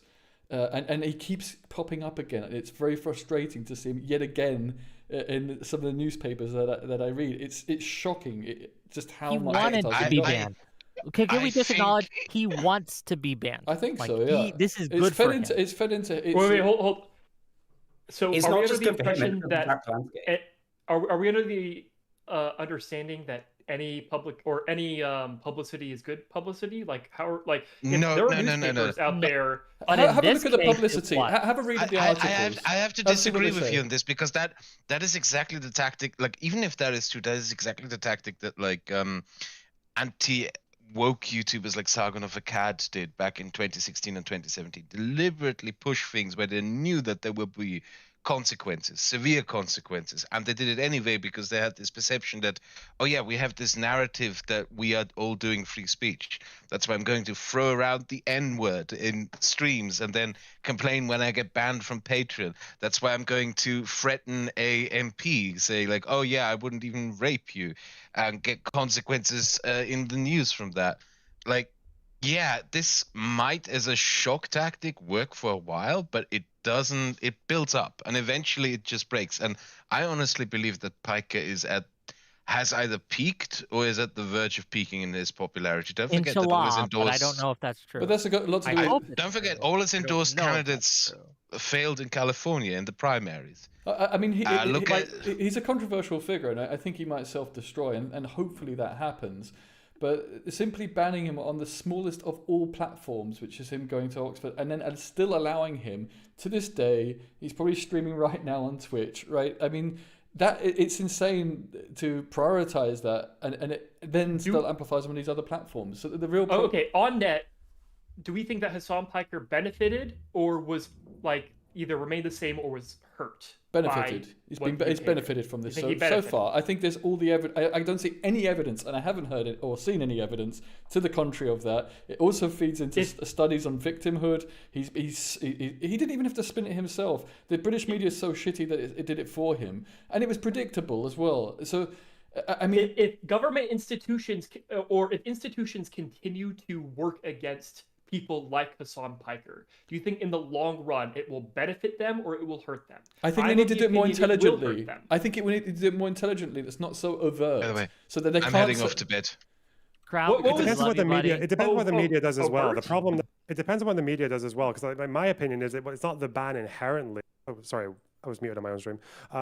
It depends on how it's responded to. So it's not. I don't think it's the ban inherently that had that effect. I think it's the fact that the media in general just allowed him to make they helped him make a story out of that ban. Like, the problem is center left liberals just endlessly fucking cucking out to people who want them destroyed. Yeah, sure. That's part of the problem. I mean, that was the point in the initial part of the debate, right? Like, if there was this, if it didn't have a negative effect, if it had a negative effect on his image, I would have supported it. It's the reality. I think we're all from this part of politics where we accept the reality and we're not too idealistic. I mean, that's what people on the extremes tend to go towards, right? And we have to accept how things are. It's like dealing with healthcare in the US. You're not going to get universal healthcare tomorrow, even if the Dems get it. Why? Because it's a difficult situation. And it's the same thing with dealing with curtailing this extremist speech. Like, the reality is the British media was going to be like this. It has been like this. And so, of course, we can dream about the hypotheticals, but we have to work with what we have. I do want to hear from Astrid. She's going to lose her arm if she Hi, yeah. Sorry, Astrid. So I think so far as who it benefits, yeah, it benefits Hasan. But I having the ETA revoked. I don't just think it benefits Hasan. It also benefits the Green Party significantly. Zach Polanski is going to do so well from this because Hasan was on about, and obviously we can't take everything he says at face value, but he was on about, and I do actually believe this from him, he was on about how he's going to meet Zach Polanski and everything.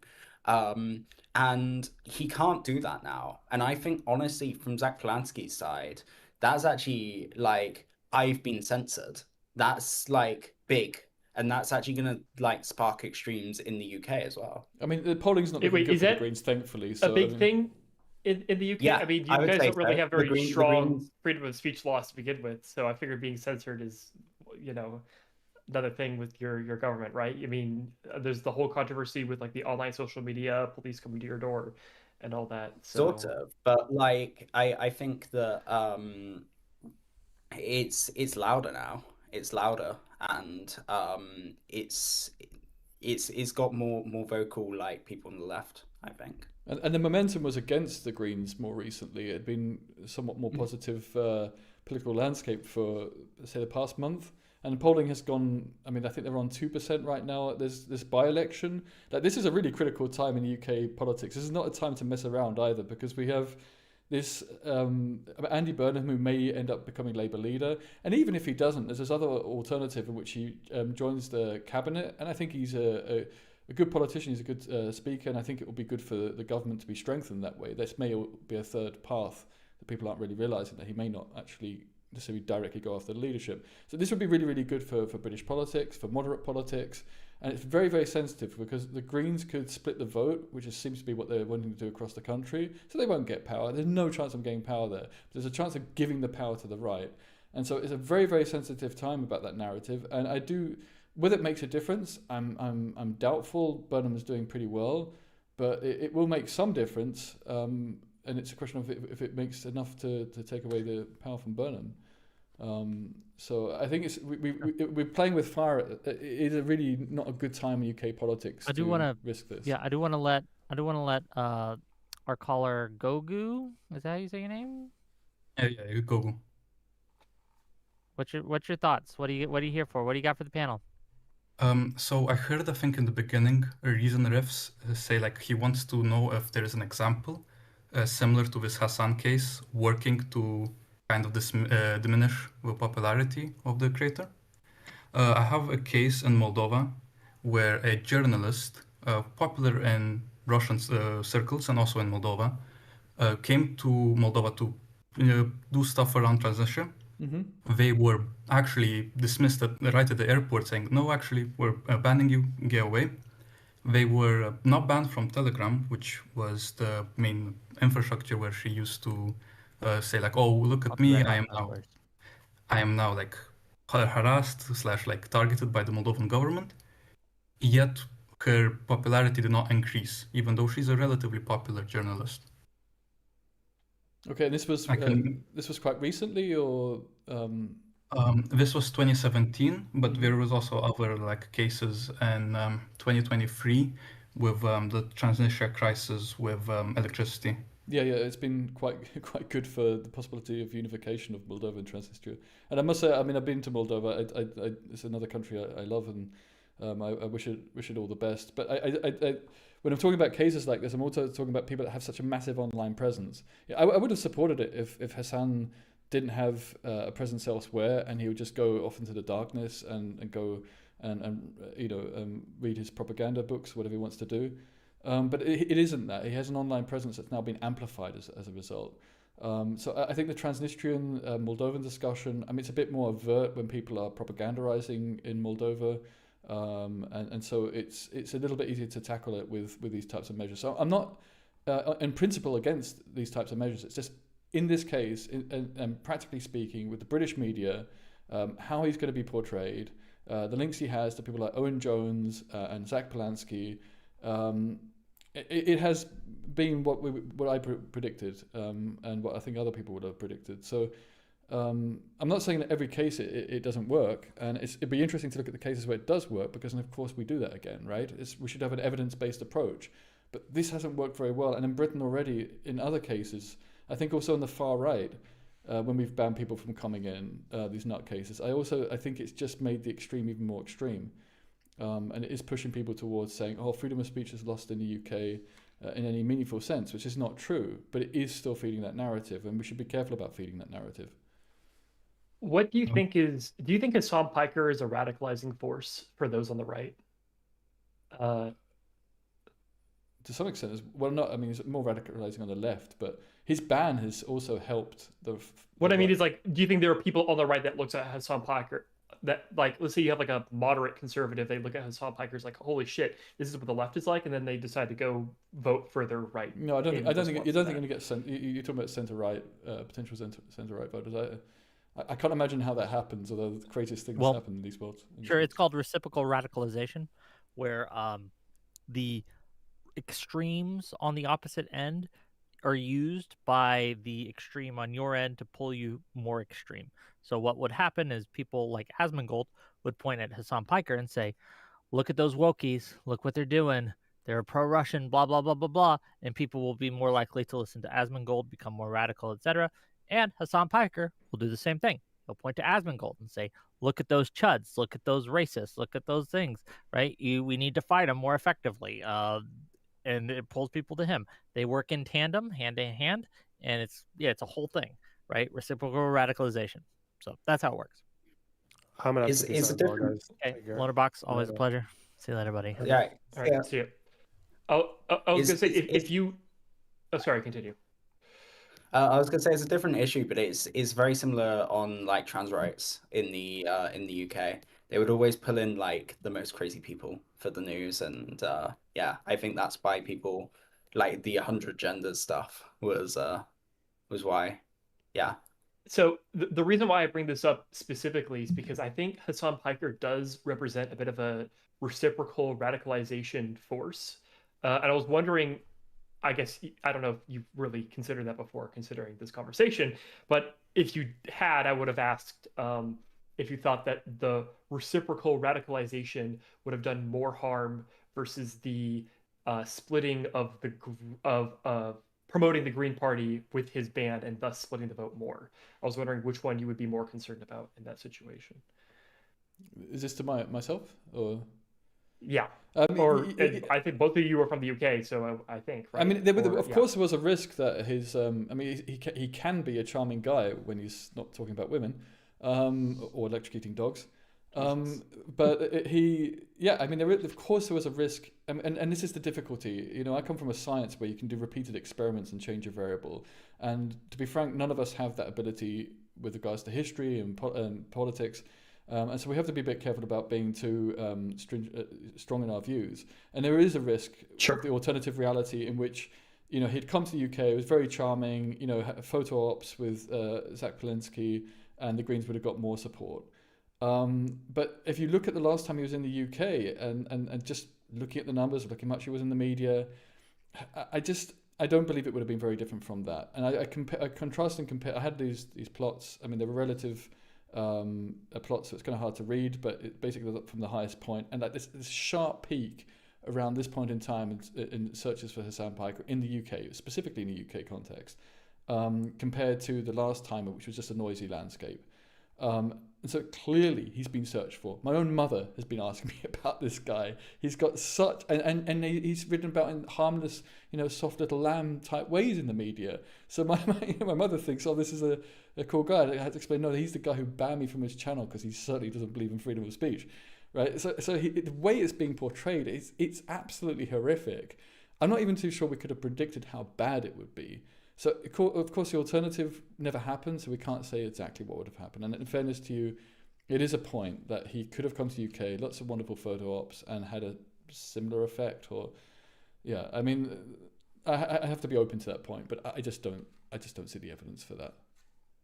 Well, I think it's more. Sorry, I want to say my point, and I'll head out of your Wick. I think the concern that I have, and I think a lot of other people have, is when you sort of like legitimize Hasan Piker by allowing him in the country without any sort of like institutional pushback, it's sort of opening the door for others to do the same. And like, I think having an air of legitimacy, in my personal opinion, I don't really have any data to back this up. I think in the long run, legitimacy by institutions is going to promote their image greater than it will be if the institutions like oppose them. I think it entirely depends on how people view institutions, and looking at how people view institutions, at least in America, you gain much more by being opposed by institutions than you do by being accepted.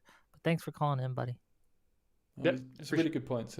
I mean, actually, in fairness, I mean, if he had been banned from Oxford University itself rather than from the state, I think even that would have been just in terms of optics would have been a little better. It's the notion of the state going after an individual. It's just such a ripe and fertile landscape for him to be seen as a victim, and that's what's happened. So I want to hear him as little as possible. I want him to become very boring and in the background. We need to push that. And okay, I do want to hear from our last caller inners. We are wrapping up soon, and I want to give those people a chance to have their say. I guess we'll start with Lucifer. It's Lucifer, Lucy. Call me whatever the hell. Then we'll go to Lawson, then we'll go to Uncle Muffles, and then you guys can address the what remains of the panel. Okay, go ahead. Cool. Sorry, unfortunately I'm gonna have to be the antagonistic type of Brit and say I feel like this position you have, Rift, is just like super cooked. This idea, like that, okay, sure, if we let him in, he potentially does like this little talk at Oxford, and he gains a little bit of traction. But personally, I feel like if I want to get rid of this guy's views from my country, I don't want him spreading his little commie ideology and like his toxic fucking behaviors, pardon my language. Yeah, I feel like this is the best way of doing it. Sure, he's going to be in the spotlight for maybe 2 days, 3 days.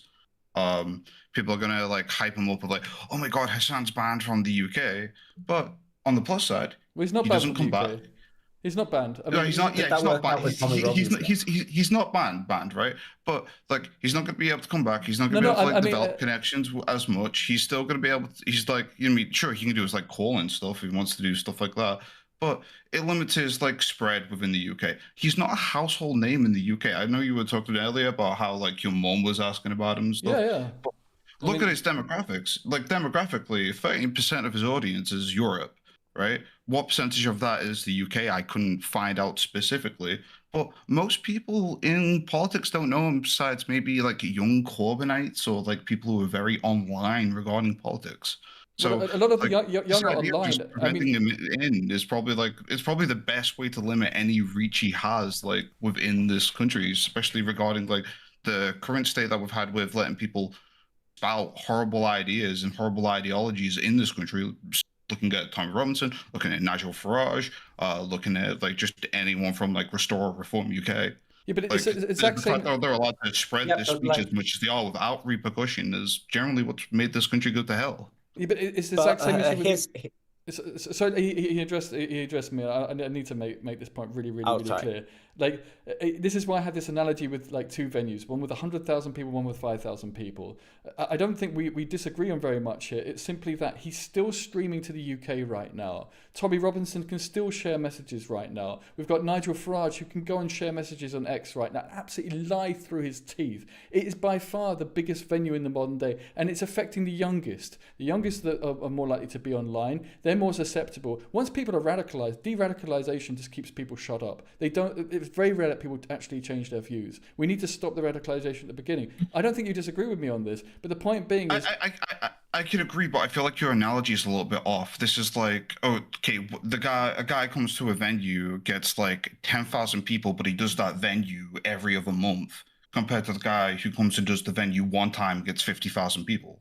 Hey, thanks for the 5 gift memberships, Agent Babylon. Really appreciate you, buddy. Yeah, I think his online presence is a far bigger influence, and of course, not just in Britain. I mean, it's also the narrative in the US that he can go back and go, oh, look at me, poor me, right? And get some support this way. And it's exactly how populists work. It actually just fits like a glove into the populist lie, in which they see themselves as victims against this big, nasty establishment. This is also what I'm saying. If the Oxford Union could have been forced to say, hey, we're not going to have him there, at least it wouldn't be seen quite as the state and the establishment. It would have been a better way to do this.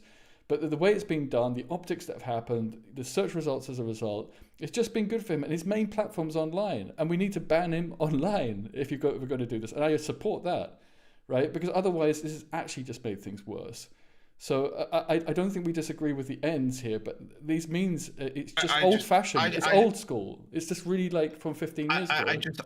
I just don't think like him getting banned and like him being in the limelight for like a couple of minutes is really that big of an issue. I think like this will blow over next week. The UK public and the people who do watch like anything to do with politics will be like, "Who the hell is Hasan Piker?" Like there's bigger issues going on. People are going to be more focused on issues like with Restore and Reform UK, the issues that they've been pushing, the issue with the stabbing recently, and this like idea of like two-tier policing.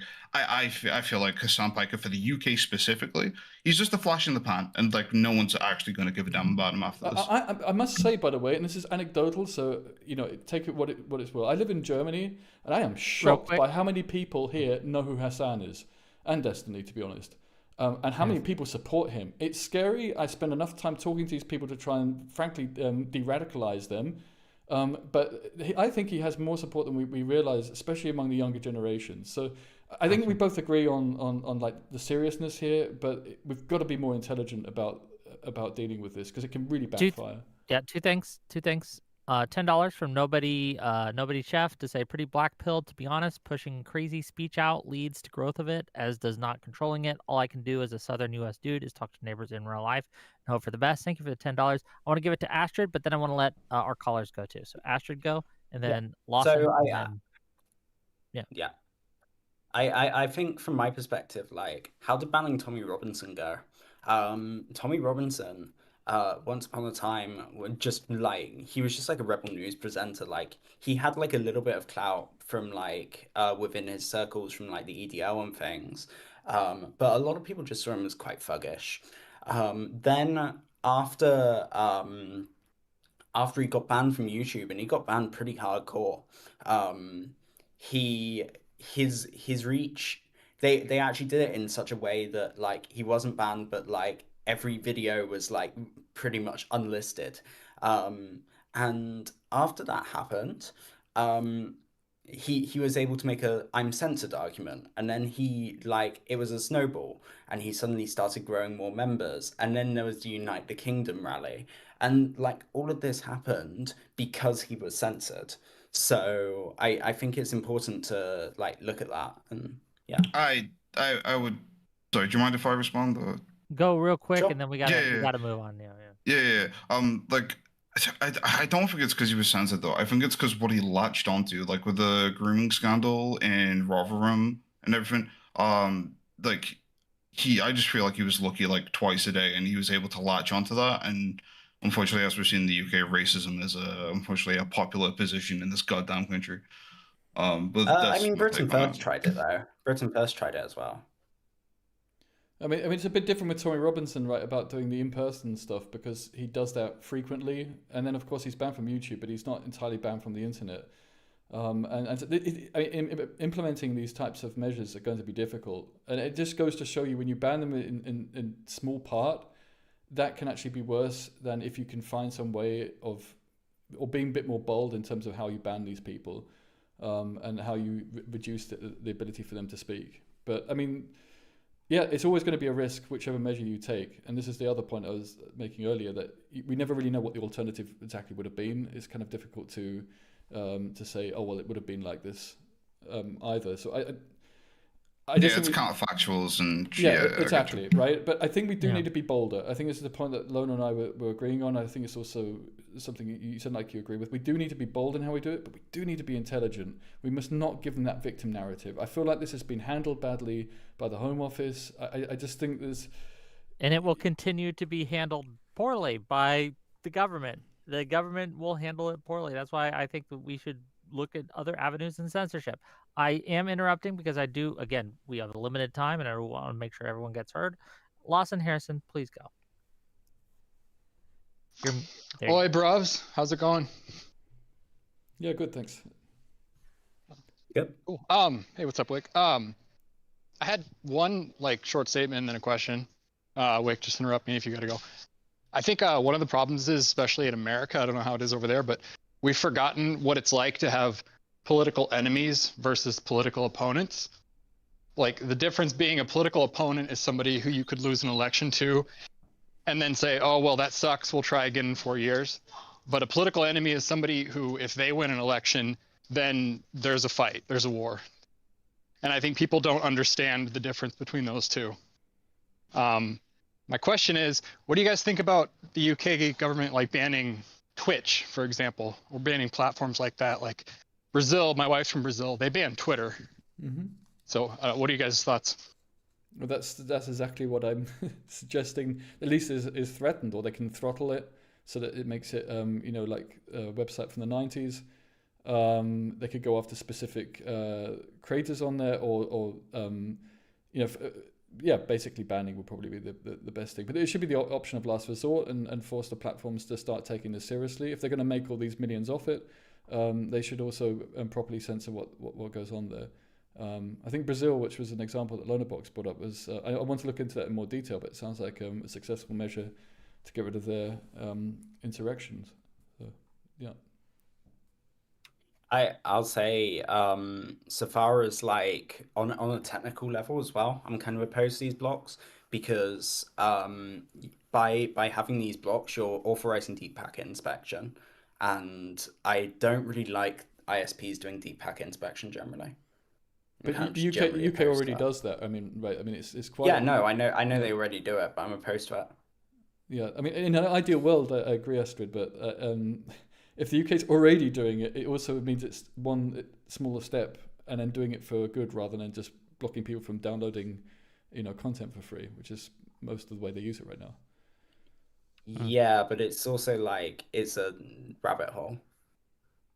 The more we use deep packet inspection, the more, and when Reform get in, they'll like use it more on things. Well, they wouldn't get in if we actually had the measures in place in the first place, right? And there's still time. I think that's way too late now. I don't think it is right now. We've got years until another election. I don't know. I think if you go to a pub or something, you will constantly, well, not in Brighton, but if you go to a pub in like most parts of the UK, you'll hear like Nigel Farage being talked about things. Yeah, it's bad, but there's a lot of space for him to be defeated, especially if the left actually united. But no. I don't know. Okay. All right. Well, thanks, guys. Oh, I prefer Ukrainian Anna had the best solution, I think. Ship them off to Ukraine. Okay. Thanks, bud. Catch you later. Thanks for coming by, Uncle Muffins. You're gonna be the last guy, and then we're probably gonna head out for the night. All right, sweet. Just quick thing, RHYS is pronounced Reese, but it's very funny to hear you say Riz, what the fuck? I think that's awesome. Oh, so you're that guy? Okay. No, that's not me. That's somebody else. Oh. Yeah, just, again, wanted to point it out because very funny. But I was gonna thank you for the name, or for the money. For the money. No, that's somebody else's valor. Okay. All right, so, Wick, if I can try and sum up, like, an analogy, then maybe draw a parallel. Hopefully this helps. Because you're a bleeding heart liberal. Parallel, got you. Yes. You're a bleeding heart liberal. I love that. And I value that. Just, again, USA. But let's bring it to an American, again, instance or scenario. We're in the gun club. There are 4 members. There's 2 people who really don't like you because you're in the gun club.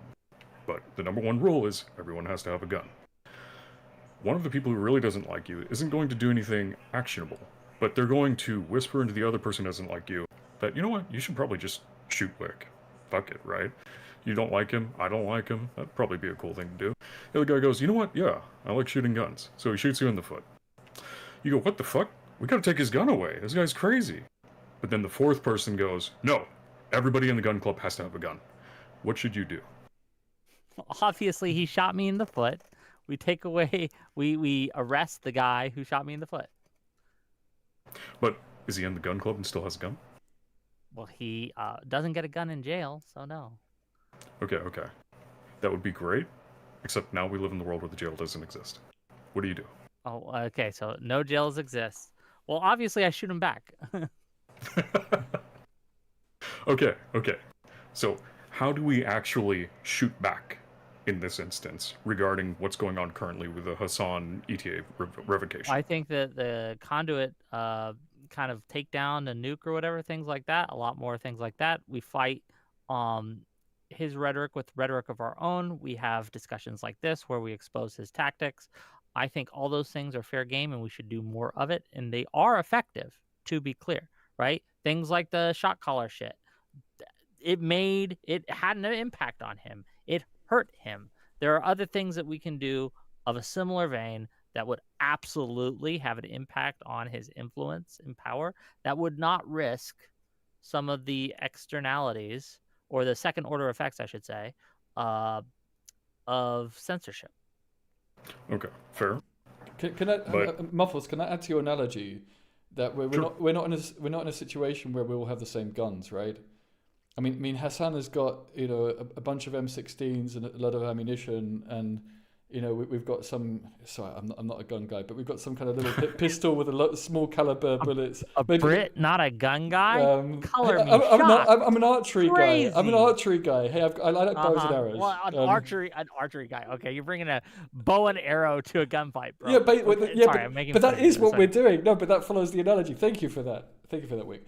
But I see what you're saying, that this is not a level playing field at the point in time. But I think that you underestimate the amount of power that liberals have that we just have not tapped into yet, right?